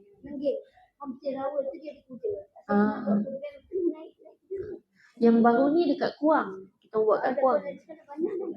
Sekarang dia banyak. Dia naik ada memanah lah. Yang kita orang buat sekali mana. Kita ni sebenarnya kelab. Cuma tak ada tempat sendiri. Jadi biasanya kita akan buat di tempat orang lah, kita akan ambil stable. Untuk aktiviti yang sekali dengan kuda. Kalau memanah saja, kita buat memanah saja, kita orang boleh buat. Alat-alat memanah semua lengkap kita orang ada. Jadi biasanya kita akan ambil tempat lain untuk kuda dia. Dan tempat dia tu lah, alat-alat memanah semua kita orang bawa. Ada fasiliti yang akan bagi tunjuk ajar. Jadi macam kita cuma guna fasiliti kuda lah khususnya. Kita tak ada yang tu kan. Yang lain-lain semua kita. Dia orang kata memang saya kata tabik lah kan, acik-acik pun semua semangat. Ada yang ketak memang dah nak baru naik, baru jalan 2-3 langkah. Saya rasa kena berhenti sekarang juga. Kena cakap betul, memang kena cakap. Sebab kalau tidak, kalau duk kontrol juga takut jatuh betul. Jadi kalau memang tak boleh, misalnya ada yang takut gitu, okey, memang kita bagi jalan pelan lah. Jadi kuda tu melangkah satu sebab kuda ni dia ikut kita. Kita nak bagi dia slow lah. Dia ikut. Cara kita langkah lah, kita yang slowkan langkah kita. Bila langkah kita laju, dia pun laju. Jadi bawa kuda ni bukan dia seret gitu. Kita buat dia ikut kita. Kalau Kalau buat program yang kita orang, biasanya tarik kuda memang saya. Siapa yang nak rasa cuba tarik kuda, boleh kita bagi. Cuba tarik, boleh tak kuda tu ikut? Kadang boleh je. Kalau kita ada leadership, maknanya kita boleh lead dia yakin percaya kat kita, dia ikut. Tapi ada kuda pun ada level lah. Ada kuda yang leadership tinggi. Itu kena orang yang bawa dia pun leadership tinggi. Tapi ada kuda jadi follower. Kuda dia ni memang follower. Follower sesama kuda pun dia paling follower. Tu dia kalau kita follower pun dia boleh ikut. Sebab dia gini kalau ikut level. Kuda yang paling follower dengan manusia yang paling follower, kuda akan lebih follower daripada manusia. Manusia dia punya leadership tetap lebih tinggi pada kuda. Tapi kalau ambil manusia yang paling follower dengan kuda yang paling leadership, tak dapat. Dia tak dapat kondak. Kuda yang akan kondak kita. Kuda bawa kita lah. Dia lagi cari. Dia ada. Sebab tu sebenarnya latihan kepimpinan kuda. Masa semalam masa tengah bagi taklimat ni, saya pegang Quran ni, tiba-tiba tengah-tengah tu tiba-tiba kuda tu pusing sendiri. Jadi ini teknik leadership. Masa tu saya bagi tahu lah, ni macam ni kuda ni yang pusing badan dia sendiri. Kaedah leadership ni gini, kita takkan paksa dia untuk tetap duduk tempat yang kita nak. Kalau kita paksa, dia marah. Dia lagi kuat pada kita. Kalau dia marah, dia gigit kuda tendang kan, ikut dia lah kan. Jadi tak boleh paksa, tapi kita ikut dia, kita ikut pada kadar yang tak mengganggu kita. Jadi ikut dia, tapi kemudian kita balikkan semula ke prinsip asal. Maksudnya dia nak jalan, kita cuma pusingkan balik tempat asal. Itu konsep leadership, kepimpinan. Jadi kita ikut, tapi bukan ikut kehendak dia. Hanya sekadar kita kata membuatkan dia selesa dan kita pun selesa. Kita dapat apa yang kita nak, selagi benda yang dia buat tak mengganggu kita, kita follow. Macam tu, bawa kuda tu macam tu kan. Ikut dia tapi jangan biar sampai dia bawa kita. Itu yang sebenarnya Allah SWT memang bagi tahu dalam Quran. Itu antara perintah ni tak banyak orang Islam sedar juga. Dan ini antara yang penjajah cuba jauhkan daripada kita adalah sunnah ni. Sebab Quran bagi tahu. Jadi dia akan usaha jauhkan semua yang ada dalam Quran daripada kita. Quran bagi tahu dalam Allah sebut a'udzubillahi minasyaitanir rajim wa a'iddu lahum mastata'tum min quwwah. Itu yang pertama. Sediakanlah wa'iddu lahum, sediakanlah ke atas mereka bagi kamu mastata'tum min quwwah, kekuatan yang kamu mampu. Yang ini Nabi SAW sebut memanah. Maksudnya memanah. Kemudian waribatul khail, dan juga kuda-kuda kamu. Dan di situ ayat ini sebut turhibuna aduwallahi wa aduwakum. Dan itu memanah dan berkuda itu menyebabkan musuh kamu gerun kepada kamu, musuh Allah dan musuh kamu. Dan yang lagi special, Allah bagi tahu musuh tu adalah musuh yang kamu tahu dan tidak kamu ketahui. Jadi dalam kita ni, kalau yang musuh kita tak tahu tu boleh jadi musuh dalam selimut, di kalangan manusia ke kalangan makhluk apa pun. Boleh jadi musuh di alam gaib. Jadi ada musuh yang memang kita tak tahu. Kita ada musuh yang kita tak tahu. Jadi kuda dan manah tu menggerunkan musuh yang kita tak tahu. Sudut mana? Itu nak kena belajar detail lagi lah. Macam mana dia boleh menggerunkan, maknanya kalau manah, saya dulu ingat saya mula-mula first buat, tak tahu pun apa faedah dia. Yang tahu itu sunnah. Sebab kita ada keyakinan sunnah pasti baik, kita buat je. Lepas buat baru jumpa faedah dia. Memang kalau dari satu sudut, ni lepas belajar banyak-banyak ilmu ni, rupanya antara perubatan yang boleh mengubati penyakit yang berkaitan dengan jin, perubatan dia adalah 3 sukan. Manah, berkuda dan berenang.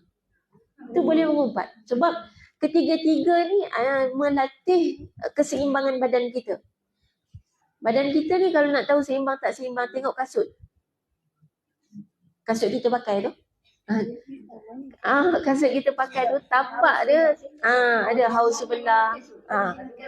Makan belah mana. Kalau ada makan belah mana sengit tu, maknanya badan kita tak seimbang.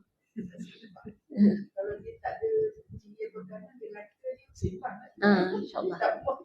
Tapi syarat dia bukan kasut baru. Kasut lama. Selalu kita pakai, bila dia dah mula haus kasut tu, kita tengok dia haus kat mana dulu. Jadi yang melatih keseimbangan, kemudian pernafasan, dan ni semua. Sebab waktu mana kita bukan boleh bernafas macam biasa. Waktu tarik, kita kena tarik nafas. Tahan. Aim. Waktu lepas panah, lepas nafas sekali. Ya Allah nak sebut kan, ataupun ada sebutan-sebutan ya. Ya Allah, apa sebut? Ya Haq. Kalau mana Ya Haq, sebut Ya Haq. Jadi tarik tu Ya Haq, lepas ni. Itu yang Allah sebut, wa ma ramaita id ramaita walakin Allah harama. Ketika kamu melepaskan satu tembakan, satu anak panah tu bukan kamu yang melepaskan tapi Allah yang melepaskan. Sebab tu panah kita tak ada teropong. Kita nak bina keyakinan, kekuatan hati, ke mana kita nak tuju. Walaupun tak ada teropong, boleh kena tengah. Itu yang Hamas pakai doa ni. Setiap kali nak lepas peluru kepada tentera Israel, dia baca tu, wa ma ramaita id ramaita walakin Allah harama. Ini doa masa kita nak manah juga.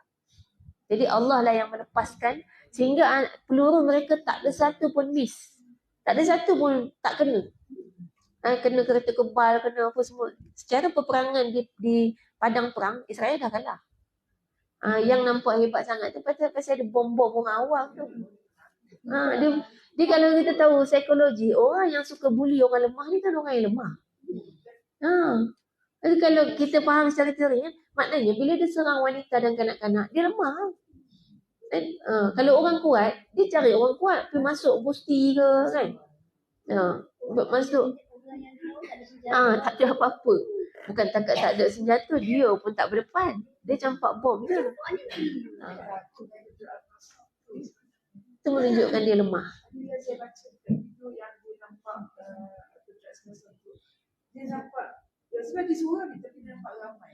Allah punya. Kalian tu memang selalu berlaku dalam semua peperangan. Semua perangan Islam, sebab tentera Islam akan selalu diiringi dan dibantu oleh tentera Allah yang lain, termasuk malaikat. Dalam perang Badar, malaikat Jibril ketua dia perang, masuk dalam perang. Sebab sebenarnya dalam perang Badar tu, tentera kafir dibantu juga oleh jin kafir. Dia bantu juga. Kita memang kalau perang bukan alam manusia je. Kalau perang tu melibatkan agama, dia akan masuk alam jin. Alam jin masuk. Sebab jin pun ada Islam dengan kafir, dia pun nak mati syahid juga. Kan? Dia pun nak dapat pahala juga kalau yang Islam tu. Jadi tentera Islam ditolong oleh jin-jin kafir, tapi bila jin kafir nampak ketua pada makhluk gaib di kalangan tentera Islam tu adalah malaikat Jibril yang paling besar, terus ketakutan jin. Undur diri dulu, lari awal pada manusia. Jin lebih penakut pada manusia. Sebab tu Allah tak bagi kita minta tolong jin. Bila kita minta tolong jin, macam kita minta tolong hamba sahaya istilahnya kan, istilah level tu. Jin pula akan jadi makin ingkar kepada Allah sebab dia tengok manusia khalifah orang minta tolong dia. Manusia tu khalifah. Jadi dia semakin sombong. Itu yang disebut dalam surah jin kan. Jin akan semakin sombong bila manusia minta tolongan dia. Jadi maknanya dia suka sangat kita minta tolong. Dan kalau dalam peperangan ni bukan kita minta tolong, tapi dah memang tentera Allah. Tentera Allah ada di kalangan semua makhluk. Dan kita tengok dalam sejarah pun banyak makhluk-makhluk lain jadi tentera Allah. Ababil, burung kecil kan. Burung yang awal-awal dulu pun burung gagak kan yang koyak-koyak benda Israel kan. Burung gagak aja pun. Burung gagak ni tak ada siapa sudi pandang. Kan? Dia kan duduknya kat tong sampah kan. Burung gagak ni makan bangkai. Kalau banyak burung gagak kat situ maknanya banyak sampah. Dan tu maknanya burung gagak pergi kat bendera tu. Kan ada apa kat bendera tu. Kalau burung merpati kot maknanya cantik kan, elok kan. Dia maknanya itu tentera Allah yang ada di kalangan semua makhluk. Jadi bila kalau kata dalam perang Badar tu sendiri sama juga.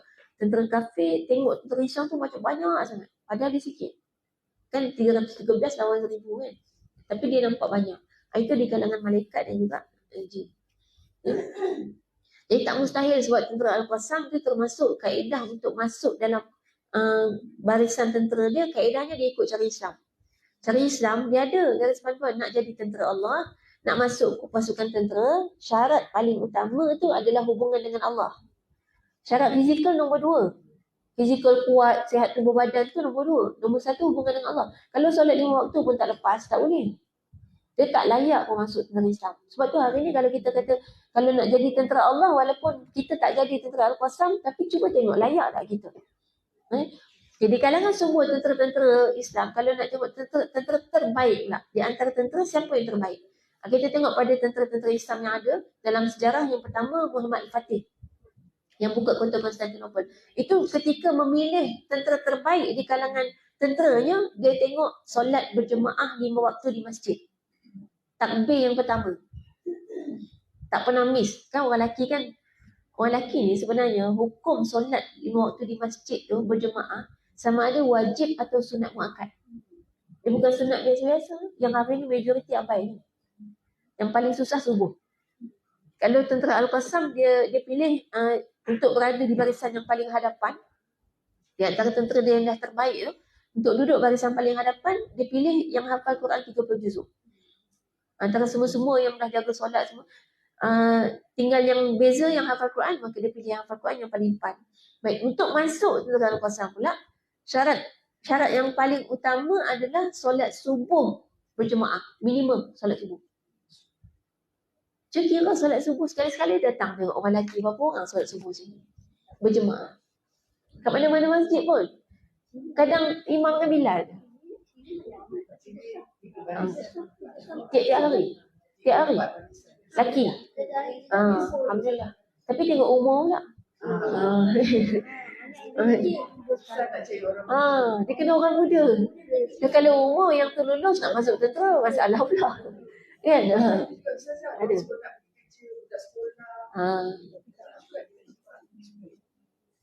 Kalau ramai Alhamdulillah. Tapi kita tahu kebanyakannya kita boleh nampak memang majoriti yang ada di masjid orang yang dah lanjut usia. Dan itu yang sangat pemalang. Patutnya orang muda lah yang memang kita banyak. Sebab tenaga dia masih ada. Dia kuat kan. Kalau dia nak melompat katil bangun tidur pun boleh. Tak sakit. Kalau kita melompat katil lah. Patah lutut kan.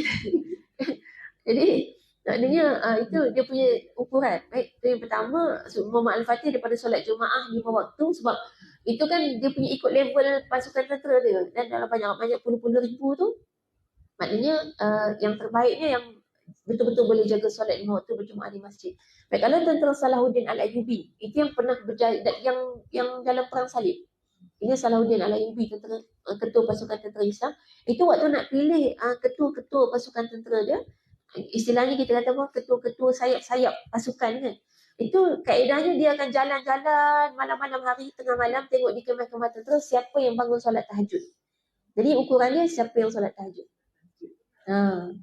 Kalau Umar bin Abdul Khattab, Sayyidina Umar Al-Khattab, itu kan zaman tu kan maknanya lagi kuat iman sahabat-sahabat. Cerita soal solat 5 waktu memang tak ada masalah dah. Kalau hafal Quran 30 juzuk memang semua hafal 30 juzuk, tak ada masalah dah kan.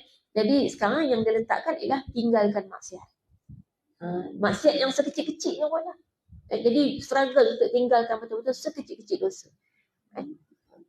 Itu antara tentera-tentera yang ada dari Islam. Jadi boleh nampak tak, memang kekuatan kita bukan terletak pada fizikal, tapi kekuatan dalaman yang menyebabkan umat Islam di Palestin sangat kuat. Dia dah keluar fatwa, orang Palestin, orang Gaza tak dihenarkan keluar lagi. Siapa keluar, dia termasuk golongan yang lari dari medan jihad yang statusnya dosa besar. Ni baru je, yang fatwa ni baru keluar beberapa hari lepas. Saya hari Jumaat baru ni, baru keluar. Dia tak boleh lah, yang orang Gaza lah. Kalau yang orang negara lain boleh balik. Kan? Orang Indonesia ke Malaysia yang ada kat sana boleh balik. Tapi orang sana tak boleh keluar. Sebab ini soal mempertahankan Ardul Muqaddasah.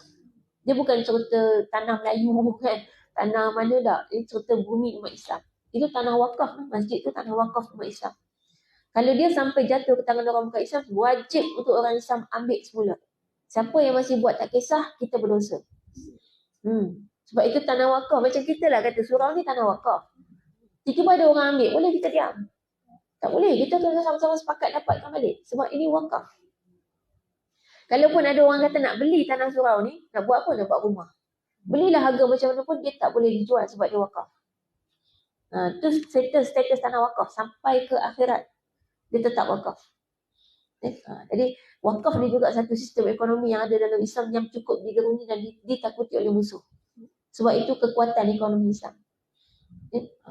Jadi itu maknanya prinsip-prinsip yang ada dalam kehidupan kita yang mungkin hari ini kita boleh amalkan. Tadi bukan setakat boykot yang kita kata bersifat semasa, tapi termasuk menguatkan jiwa kita. Kita rasa kalau kita ada di bumi Palestin sebagai wanita yang ada di sana, adakah kita kuat? Dan satu lagi makanan kita. Nabi SAW sebut makanan umat Islam akhir zaman adalah subhanallah, alhamdulillah, Allahu Akbar. Zikir. Kita hari ni rasa boleh tak kenyang kalau zikir? Kan? Payah nak kata pasal nasi lemak depan mata kan? Tak pernah try. Tak pernah rasa. Tapi kita boleh nak cuba agak tu mungkin dari sudut adakah? Jangan cuba berlapar pula. Tak boleh. Tak boleh. Kita cuba gini.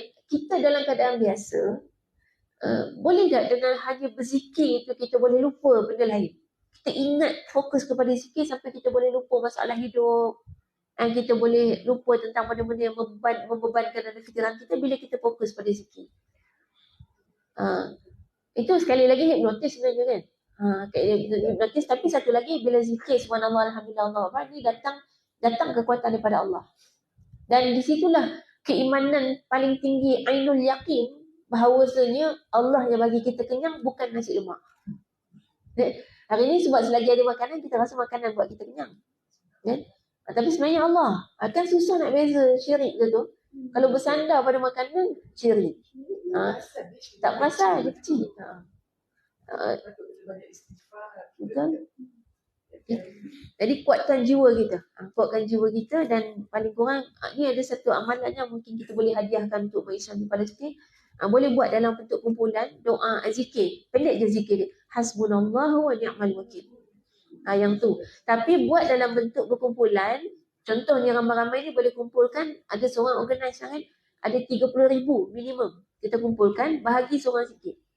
Jadi misal seorang baca 1,000, ni ada berapa orang tak? Kalau tak sampai 30 orang, boleh baca seorang 2,000 ke? Kalau 2,000 maknanya 15 orang cukup. 2,000 ni tak lama lah. 1,000 boleh dapat tak sampai sejam. Dan minimum 30,000. Dia ada kuantiti lah, maksud bukan kata ni sekali tiba-tiba ada orang kata tak ada dalil. Ni yang masalah. Asal nak buat baik je nak cari dalil. Kita yang buat jahat tak ada cari dalil. Jadi maknanya dia ada kuantiti yang kita tahu. Mungkin kita kata ada benda yang ada setengah zikir ni yang dia ada amount tertentu yang dia macam kita kata apa nasi lemak tu dia jadi nasi lemak bila ada nasi, ikan bilis, ada timun, ada telur, ada dalam sambal kan. Kalau tiba-tiba hilang satu, dia tak jadi nasi lemak. Misal contoh kan. Dia jadi ada kuantiti lah. Ada kuantiti. Jadi ini kuantiti minimum ni 30,000, dapat lebih alhamdulillah. Dan maknanya kita niatkan untuk mujahidin di Palestin. Itu kan doanya memang sebenarnya kalau kita harian pun, kita ada masalah ni zikir dia. Zikirnya menyebabkan kita rasa cukup Allah untuk tolong kita. Manusia semua tak perlu.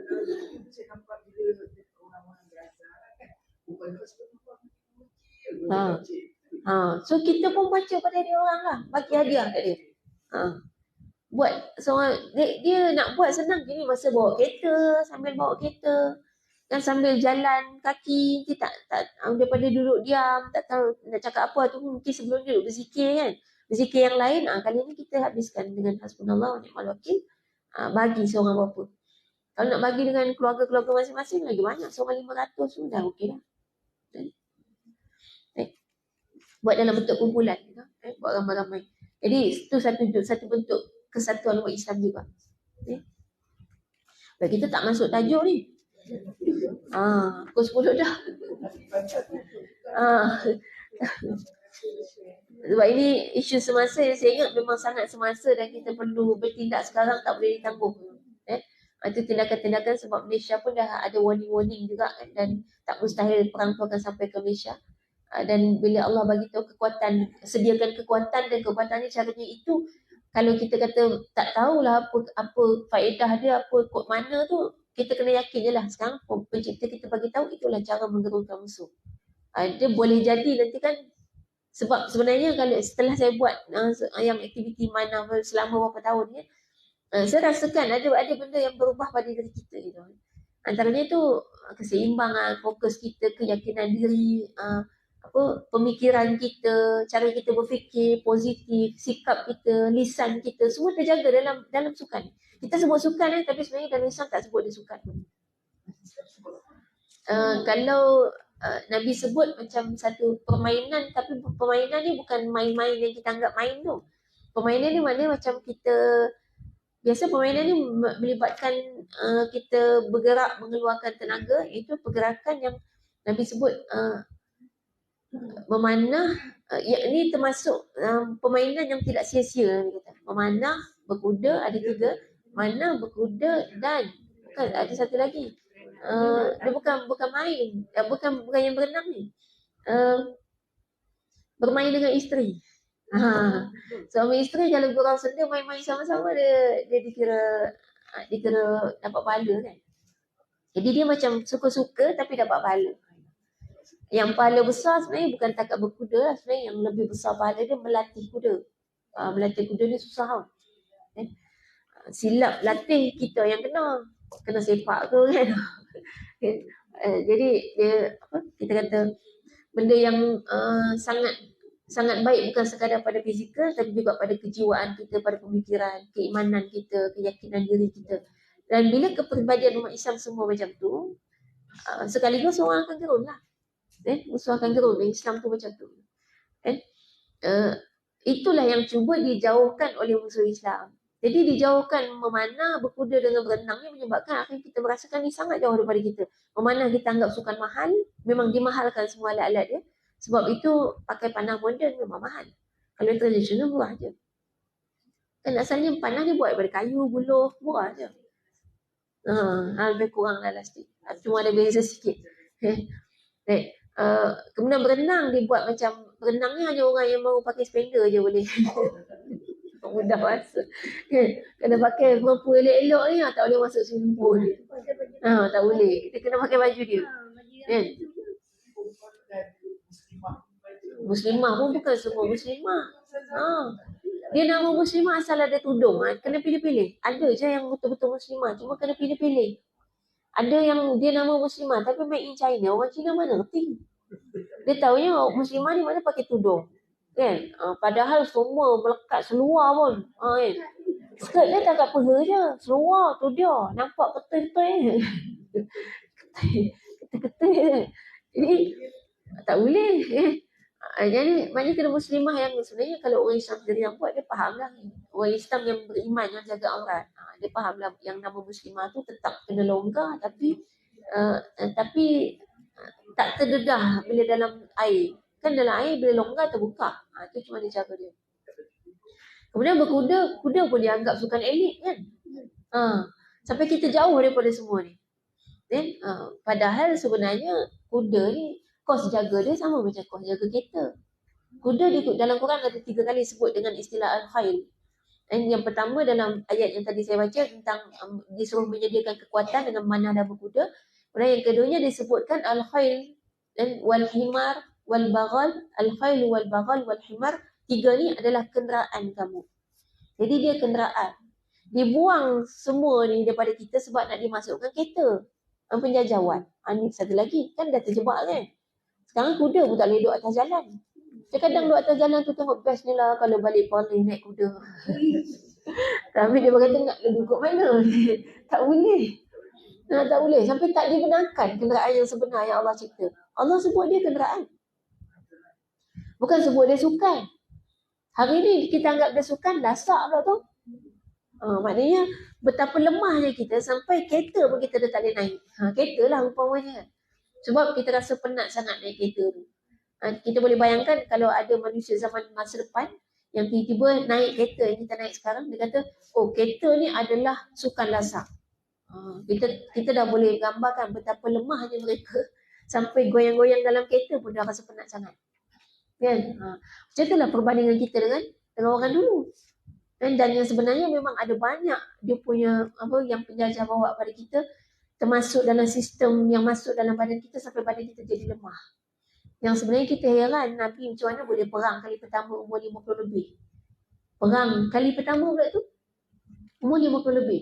Kita 50, oh jangan harap. 40 pun orang duk kata dah mula lemah. Saya dah lebih 40 kan. Nak cuba buang daripada pemikiran kata 40 ni dah mula ni turun. Ni dah mula macam-macam lah orang kata kan. Kira dah mula down segala-galanya. Dan ingat balik, Nabi mula umur 50 lebih. Yang perempuan zaman Nabi tu boleh pergi perang umur 60 lebih pun boleh lagi. Jadi memang sebenarnya sistem badan kita dah dilemahkan dari kecil, dari sejak lahir lagi. Dah ada, dah masuk. Itu yang kita tak boleh, susah nak elak. Besarnya azab untuk orang kafir yang menipu daya sampai macam ni, hanya untuk menguasai dunia. Syurga dia. Dan orang yang paling tamak kepada dunia adalah orang Israel. Jadi yang dia kejar memang dunia sebab dia tahu akhirat dia masuk neraka.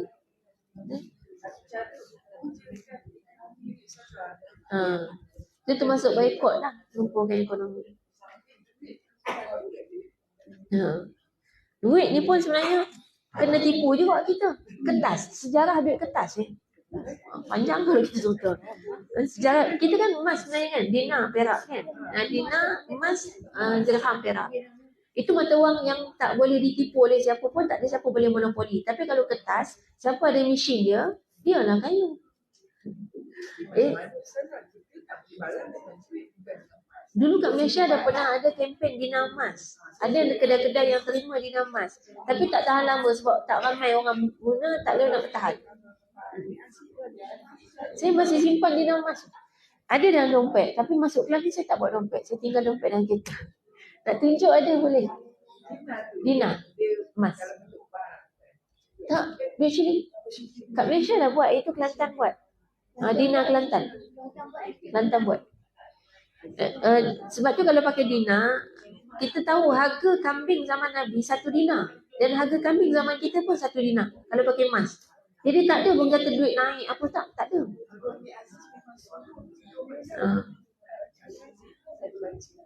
Kan Nabi beli kambing 1 dinar, kita sekarang 1 dinar, nilai 1 dinar sekarang 1,000 lebih. Harga seekor kambing. Kalau pakai duit kertas, duit naik. Kalau kita nak fahami gelang emas kita tu, dulu gelang emas kita tu boleh, misalnya kata dengan gelang emas kita dah boleh beli perabot satu rumah. Sekarang dengan ada gelang emas yang sama, tak boleh beli apa-apa. Tak boleh beli perabot. Nak boleh beli pun sebiji kursi je. Maksudnya bukannya emas tu turun harga sebenarnya. Ada harta yang dirompak dalam emas kita. Itu perompakan profesional. Sehingga contoh kini kita ada, katalah emas tu besar ni kan. Kita ada emas besar ni. Dulu dengan emas besar ni dapat sebiji rumah. Sekarang emas kita tak luak pun masih besar ni. Tapi kenapa tak dapat sebiji rumah? Sebab ada orang rompak. Rumah kita tu dia rompak. Rumah yang patut kita dapat dengan harta sebanyak ni. Susah kan nak faham? Ni kata perompakan profesional. Macam mana? Itu profesional. Nak kena profesional lah sikit otak.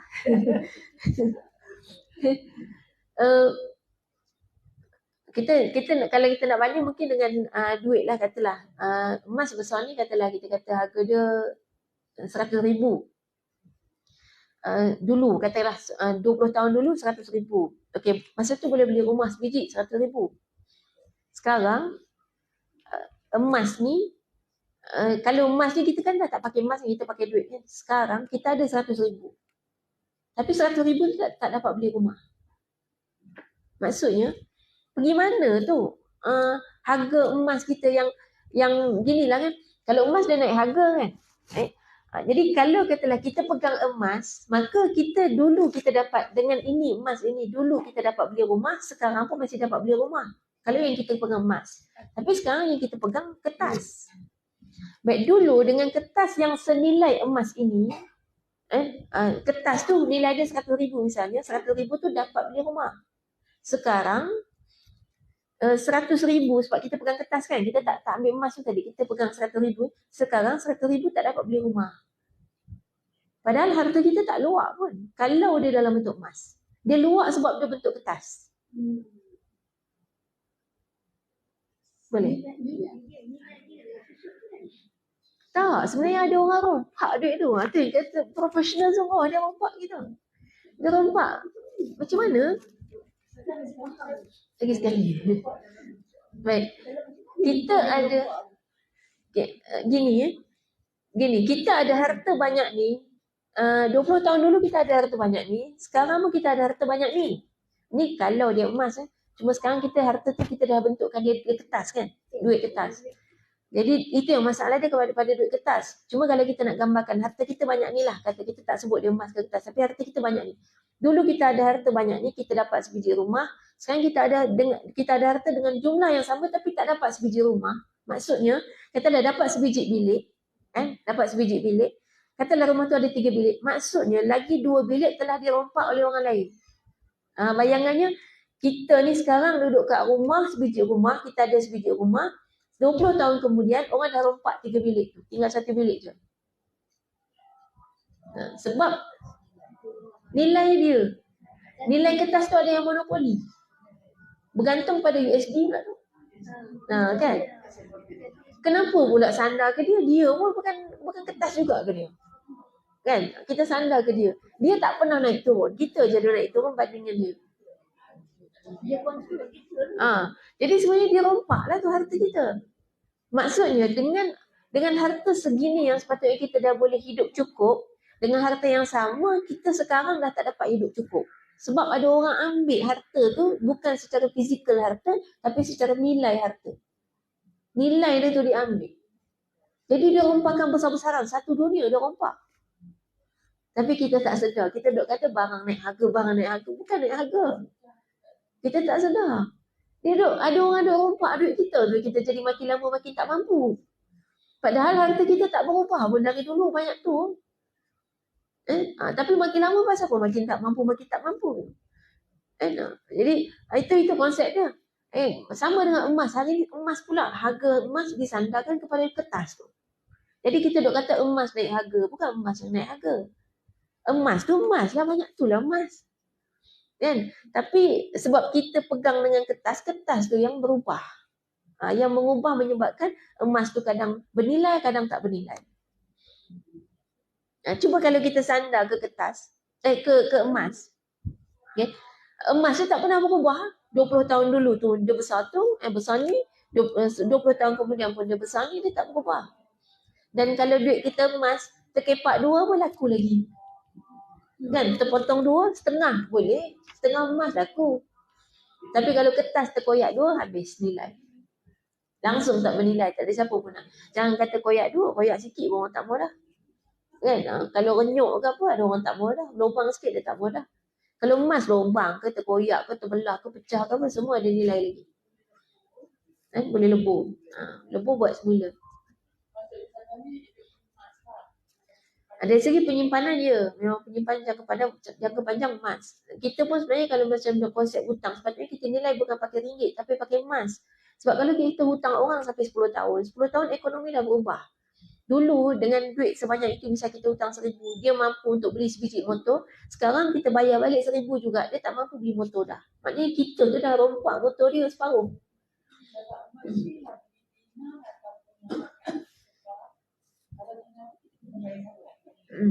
Bayar zakat kalau ikut dia, kalau cukup dia punya nisab, nilai dia. Nak beli yang barang kemas ke yang jongkong, kan? Istilah jongkong.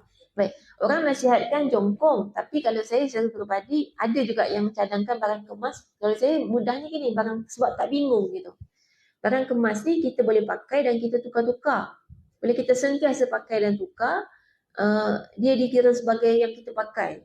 Yang kita pakai ni tak kena zakat. Dia bukan dia tak membayar zakat, tak. Supaya tak bingung nak kira gitu. Kalau yang barang kemas pun kalau kita simpan je tak pakai-pakai sampai setahun kena bayar. Jadi memang kalau banyak sangat kena bayar. Jadi ada dia punya nisab dia kan, berapa kuantiti dia. Kalau sikit-sikit tak kena. Maknanya kita kata kalau dari segi simpanan lebih baik simpan emas daripada simpan cash.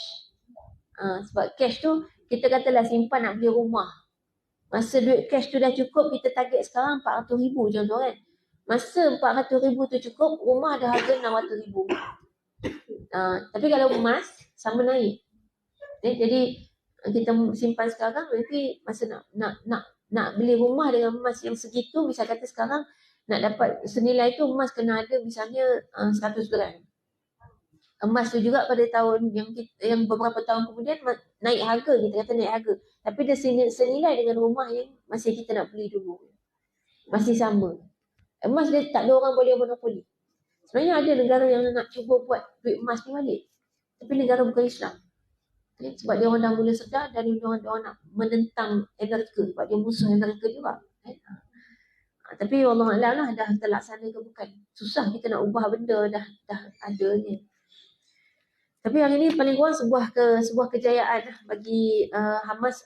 Kejayaan yang pertama adalah membongkar dan mendedahkan topeng Amerika kepada dunia. Itu kejayaan yang pertama. Kejayaan yang sangat besar. Dan bukan mudah. Sebab kalau orang kafir mudah je dia buat. Dia sebar fitnah, selesai. Kita tak boleh, kita ada etika. Tak boleh sebar fitnah, tak boleh buat hoax, tak boleh buat berita palsu, tak boleh mendedahkan aib orang. Tapi ni kita kena dedahkan sebab dia penipuan. Tapi cara pendedahan tu itu sangat profesional. Sangat susah untuk ikut etika tapi nak dedahkan penipuan tu. Jadi Hamas dah berjaya menunjukkan pada dunia yang hari ni kita selalu pandang Amerika paling hebat, paling tinggi, paling maju. Sekarang kita tengok dia peringkat kemanusiaan pun tak ada. Ikut undang-undang pun tidak. Dah lalas sekali dia pun tak ada nak jawab kenapa dia sokong Israel. Dia buat konsep itu, dunia mempersoalkan kenapa nak sokong lagi. Dia tak boleh jawab dah. Itulah penjajah tanah Melayu kita dulu kena ingat. Jadi kita yakin apa yang dia dah buat di tempat kita dulu sama sekali tak ada kebaikan. Yang selama ni kita masih dengar dia bagi sistem pendidikan kat kita semua kan. Padahal sistem pendidikan kita untuk buat kita makin tak pandai. Saya dah pernah sebut yang itu kan. Saya dari dulu duk memberontak belajar kat sekolah. Saya kata ni belajar macam ni buat kita makin tak pandai. Bukannya makin pandai. Cuma kita perasan pandai. Nampak tapi bila cakap dengan orang kata saya tak betul. Memang pelik lah. Orang marah. Tambah budak-budak pula kan. Saya kata benda macam ni. Hari ni kita dah nampak bukti kan. Anak-anak 5 tahun dah pandai cakap orang putih lancar. Sedangkan kita belajar kat sekolah sampai masuk universiti, bahasa Inggeris masih lagi tunggal langgang. Maksudnya, benda yang kita boleh belajar dalam masa setahun sampai fasih berbahasa dengan satu bahasa, diajarkan dalam tempoh sampai berapa belas tahun. Itu yang kata, buat sekolah, diajar, dibagi silibus yang buat kita makin tak pandai tapi perasaan pandai. Tengok orang kalau dah belajar tinggi-tinggi, dia rasa pandai kan. Padahal CG dia tinggi, yang dia belajar tu buang masa. Contoh lain kita tengok fast track SPM. Berapa bulan dia belajar, boleh dapat yang orang habiskan masa 2 tahun belajar. Tingkatan 4 dengan tingkatan 5, 2 tahun belajar. Banyak kan orang yang ambil tahfiz dulu apa semua kan, lepas tu ambil fast track SPM. Dapat cemerlang, lebih cemerlang daripada orang yang ambil 2 tahun. Kita dah buang masa situ. Sedangkan kalau kita tengok dalam sistem keilmuan Islam, ulama-ulama tu umur 15 dah faqih, umur 17 boleh keluar fatwa. Maknanya umur belas tu dah cukup hebat dalam keilmuan. Tu dia takut tau yang macam tu. Jadi dia buatlah. Dia kalau dia nak bagi kita semua tak belajar terus tak pergi sekolah, kita akan memberontak. Kan? Jadi dia bagi sekolah tapi bagi kita belajar, dia susunkan silibus tu supaya dengan silibus ni kita ni jadi kita tak faham, kita jadi tak pandai, baca Quran pun tak boleh, cakap orang putih pun tak boleh, bahasa Arab dah tak kenal. Kan? Apa lagi yang kita belajar, matematik pun belajarlah sepandai-pandainya, keluar pada sekolah tu apa guna matematik kita. Akhirnya yang meniaga guna matematik lain. Bukan semua matematik yang kita belajar dulu tak. Dan kita sampai tahap kalau kita masih tak sedar lah, 80% daripada orang yang bekerja, dia bekerja dengan apa yang dia tak belajar. Maksudnya apa guna belas tahun habis belajar, puluh-puluh tahun. Kita kena belajar lagi benda baru. Yang dulu belajar, delete semua daripada kepala sebab exam dia habis lupa. Sebab target exam dia kan, nak dapat lulus, nak dapat macam menang. Tapi semua tu dah disusun dalam sistem pelajaran kita. Di Patani dia masih jaga, dia ikut sistem yang British bagi, tapi Sabtu Ahad dia masih belajar dengan sistem pendidikan daripada ulama-ulama silam. Jadi dia orang belajar sekolah 7 hari seminggu. Sebab dia nak kekalkan sistem pendidikan Islam. Sebab tu banyak ulama kat sana. Alim-alim pada usia masih muda. Kita umur 20-an semua masih hingusan lagi. Dalam bab ilmu 20-an tak tiap pun. Itu cara dia nak mendidik kita. Tapi sebelum daripada Amerika terbuka topeng dia macam ni, tak boleh nak cerita. Orang kata kolot, tradisional, ketinggalan zaman kan. Yang tu yang kita fikirkan. Kan? Baik, insyaAllah. Saya ingat tak apalah, itulah tajuk kita hari ni. Isu semasa. Dia ajak kemana? kalau kita kata hafal betul kata bisa satu tu tiga tu kita bagi sudah. Kalau dulu saya masyarakat yang pendidikan dulu bila kita buat pendidikan kita nak kata pelaksanaan pendidikan Islam masih Islam dulu. Budak dia jasati tu, kita kata paling kurang dia kena hafal 30. Lepas tu kalau yang cerdik tu kita campurlah yang lain-lain tu. Kita sediakan yang basic tu, apa yang dia nak hafal. Tapi orang-orang kata, orang lain lah, orang yang jawab tu, Ustazah nak suruh budak ni jadi guru ke? Ustazah, bukan kita nak suruh dia hafal, nak suruh budak-budak ni fikir. Jadi sampai sekarang Ustazah pun duduk fikir. Sebab kalau kita cakap dengan dia hafal, dia kata ini bukan zaman hafal, ini zaman kita nak bawa budak buka fikiran untuk berfikir. Dia bukan zaman hafal. Jadi dia tak boleh faham macam mana kita nak beritahu dia bahawa satu penghafalan tu satu mengasah minda kita juga. Dia tak faham tu. Dia tengok satu sudut pemikiran tu berfikir tu, kemahiran berfikir tu itu lebih tinggi daripada hafal-hafal semua. Apa Quran tu membazir masa dia, hafal tu membazir. Itu kata-kata orang yang bukan orang Cina. Orang yang yang besar-besar, yang hebat-hebat, yang balik belajar ada ramai-ramai PhD macam-macam tu, itu yang selalu menghatui kita. Ya kita fikir rasa macam dia ni, sebab dia rasa macam itulah hebatnya kemahiran berfikir untuk menentukan apa yang patut dia buat. Budak ni nak hidup. Macam tu. Jadi sampai sekarang ni, Ustazah pun sekarang duduk fikir. Macam mana nak kita semua, kita juga tak faham. Sebab tu kata, hantar budak sekolah kecil-kecil suruh pergi ngaji sekolah Arab, kecil-kecil suruh masuk tahfiz. Budak tu nak jadi apa? Nak hidup macam mana? Nak makan apa? Kita selalu berdepan dengan orang yang macam ni. Jangan tanya kita, budak ni hidup macam mana? Suruh dia apa Quran dia kecil-kecil ni. Tak fikir, tak ada. Kita pun tak tahu macam mana masyarakat kita telah diacukan kepada satu acuan yang macam itu. Kalau dulu masa saya kecil tu, anak orang miskin, hantarlah sekolah Arab tu. Anak susah-susah sikit, pergilah. Tak bercerdik, pergilah. Yang cerdik-cerdik suruh ngaji sekolah putih yang pakai skirt tu. Kat rumah Ustazah tu ada sekolah putih, ada sekolah Arab kan, masa dia terang. Jadi kalau cerdik-cerdik sikit, lepas ke sekolah Inggeris tu. Kalau tak cerdik tu, pergilah sekolah Arab tu semua. Jadi dia melihat belajar agama, belajar ini tak ada kehidupan, rendah. Tapi Ustazah sendiri, bila kawan-kawan sekelas tu, dulu kan, bila kita tengok walaupun dia ngaji sekolah Inggeris, dia tak hebat pun tua. Tak hebat pun tua. Bila kita ada Ustazah capai umur 50 tahun tu, saya selalu tengok kawan yang sekelas dengan Ustazah semua yang pergi belajar sekolah Inggeris semua tu, tua, tak ada apa pun. Bahkan lagi malam yang Ustazah nampak. Budak-budak yang belajar sekolah Inggeris yang bayar Ustazah dulu tu, bila dia pencen, satu sen baru tak pakai. Tak pakai. Kalau dia ngajar matematik, apa yang nak campur kat surau? Kalau dia ngajar perdagangan, apa yang nak ajar kat surau? Kalau dia ajar pendidikan jasmani, apa dia nak ajar kat orang? Orang semua tak ada dengar. Jadi dia hanya akan terus menjadi pendengar. Dia tak ada guru dah masa tu. Jadi Ustazah fikir, dulu dia hidup sangat. Kalau kita belajar sekolah utama ni, tak boleh pakai. Ini tak ada masa depan ni. Jadi terbukti dalam hidup kita ni, bukan itu. Orang yang ada ilmu agama ni sampai tua orang pakai dia.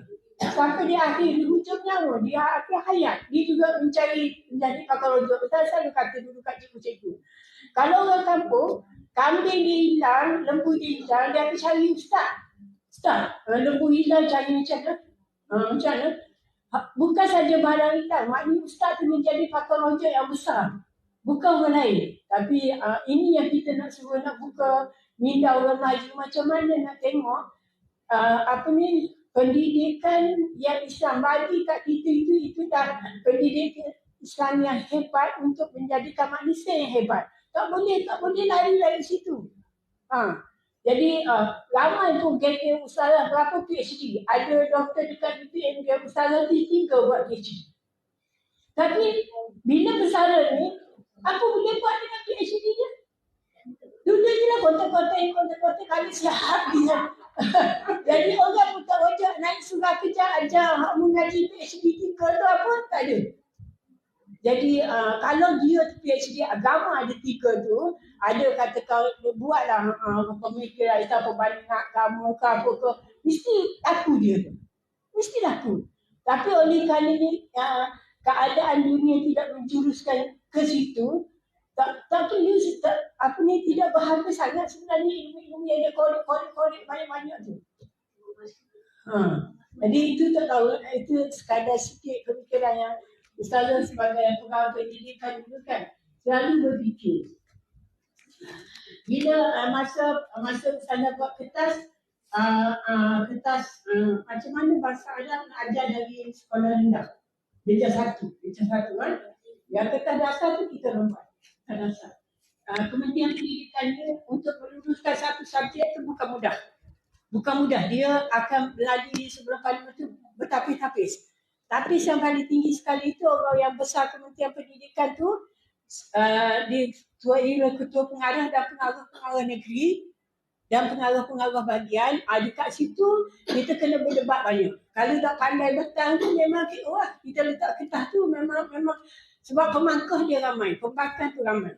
Jadi bila Ustazah kata, okey, budak-budak ni kita dekat dengan Quran, bantu dia, kita kenalkan dia bahasa Arab dari sekolah rendah. Kita nak bahasa Arab tu dari darjah 1. Apa rasional dia yang bahasa Arab tu nak bagi dari darjah 1? Kita kata, supaya dia sedar bahawa bahasa itu ialah bahasa ilmu, bahasa Quran tu bahasa ilmu, dia bukan bahasa saja-saja. Kita kata bahasa ilmu, memang dia teroka dalam Quran tu semua kehidupan ada kat situ. Mati pun ada kat situ, kita kata. Lepas tu dia kata, kamu nak ajar apa dia bahasa Arab yang susah-susah tu? Soalan. Dia kata, kamu nak ajar apa dia bahasa Arab yang susah-susah tu? Jadi, sebagai pembentang, saya kata, saya tak kata pun dia susah. Dia senang kalau kita fikir dalam kepala otak kita senang. Contoh. Hari ni kata saya nak ajar Datuk Tansri macam-macam ni, saya nak ajar kata 5 perkataan dia. Tapi 5 perkataan ni, kalau saya ajar, nanti semua orang boleh buat balik ilmu tu. Jadi dia pun angor dengan saya nak mula. Sekarang ni saya kata syaitan hantu, babun pintu, khasabun kayu. Kita nak bagi dia. Kita ulang lagi sekali. Jadi ulang. Dia kata kalau macam gitu mudah Ustazah. Sebab tu kita kata jangan kata bahasa Arab tu payah. Kalau kita dah awal lagi kita rasa macam dia tu payah, kita letak konsep tu rasa payah, bukan payah pun. Saya belajar bahasa Inggeris, saya pun payah belajar bahasa Inggeris. Tapi orang tak canang buka saya payah belajar je lah. Tapi bila nak ngaji bahasa Arab kata, susah belajar bahasa Arab ni. Payah bahasa Arab ni.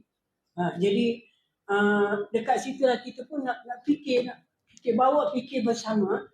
Kadang-kadang kita dimorotkan dengan benda yang tak sepatutnya masuk dalam kepala otak kita. Hingga menjadi itu sebagai satu pegangan dalam kehidupan kita. Payah tu. Payah. Kalau kita kata payah, 30 kali kita kata payah, dia akan jadi payah. Tapi kenapa kata makan nasi itu tak payah? Tak ada kata payah makan nasi tak nak makan sampai mati. Tak ada. Makan semudah. Tak ada kata payah. Jadi benda-benda yang sepatutnya yang kita buat tu kita halangan tu memang ada. Setiap benda memang ada benda yang kita nak buat tu ada halangan, nak payah. Pergi sekolah pun payah, belajar pun payah. Tapi kalau ada satu keazaman, insya-Allah itu tidak ada halangan. Tapi nak dapat banyak sikit tu Tuhan pun tentu dah bukan kadar akal kita semua serupa. Kadar akal dia laju, kadar akal tak apa. Tuhan tak marah. Tuhan tak nilai apa yang kita dapat tu, tapi Tuhan nilai apa yang kita buat untuk dapat. Kan? Bukan Tuhan nilai apa yang kita dapat tu, tapi macam mana kita usaha untuk dapat. Macam mana kita ada kesungguhan untuk dapat. Yang inilah kesungguhan ni lah orang Melayu hilang. Kesungguhan untuk dapat ni. Ramai orang Melayu yang hilang. Dia nak fikir dapat. Tak, kesungguhan ni macam mana kita usaha. Bersungguh-sungguh buat. Itu yang Allah nilai. Allah tengok setiap step yang kita buat. Setiap langkah yang kita atur dalam mencari apa juga kehidupan ini. Tak tahulah betul tak betul fikir Ustazah tu. InsyaAllah. Alhamdulillah, ni daripada pengalaman orang lama. Mungkin saya pun tak mengalami, tapi sempatlah hidup zaman yang masa tu.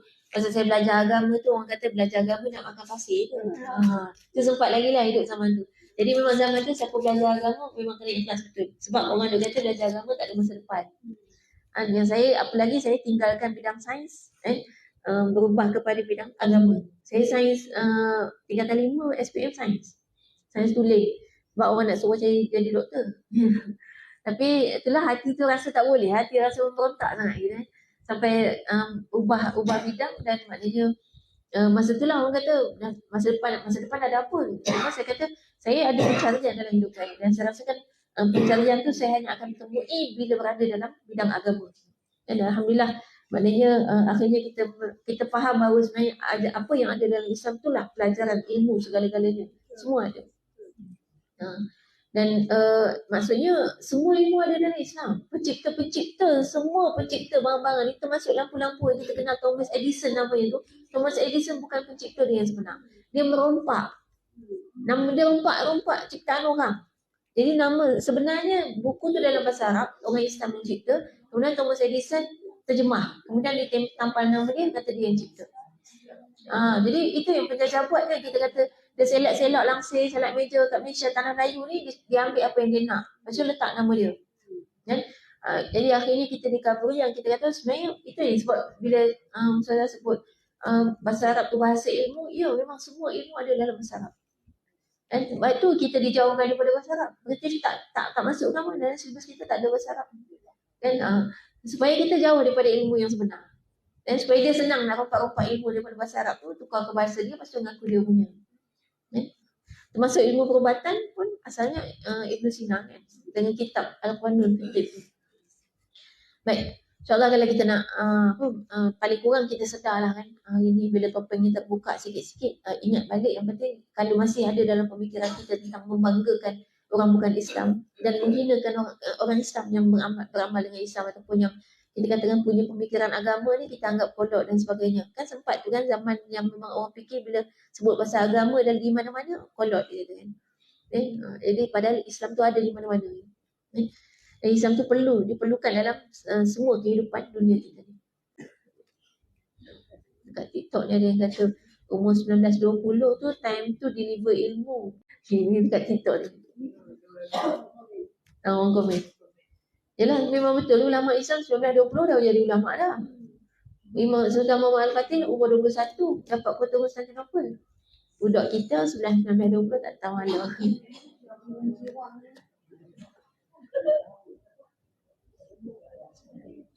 InsyaAllah. Okay, sekarang tu lama kita hari ni lah. Alhamdulillah. Panas, isu panas. Tunggu tak meletup je kan. Baik, wallahu alam. Aku lupa ada wa astaghfirullah li wa lakum. Wassalamualaikum warahmatullahi wabarakatuh. Kita tutup dengan tasbih kafarah.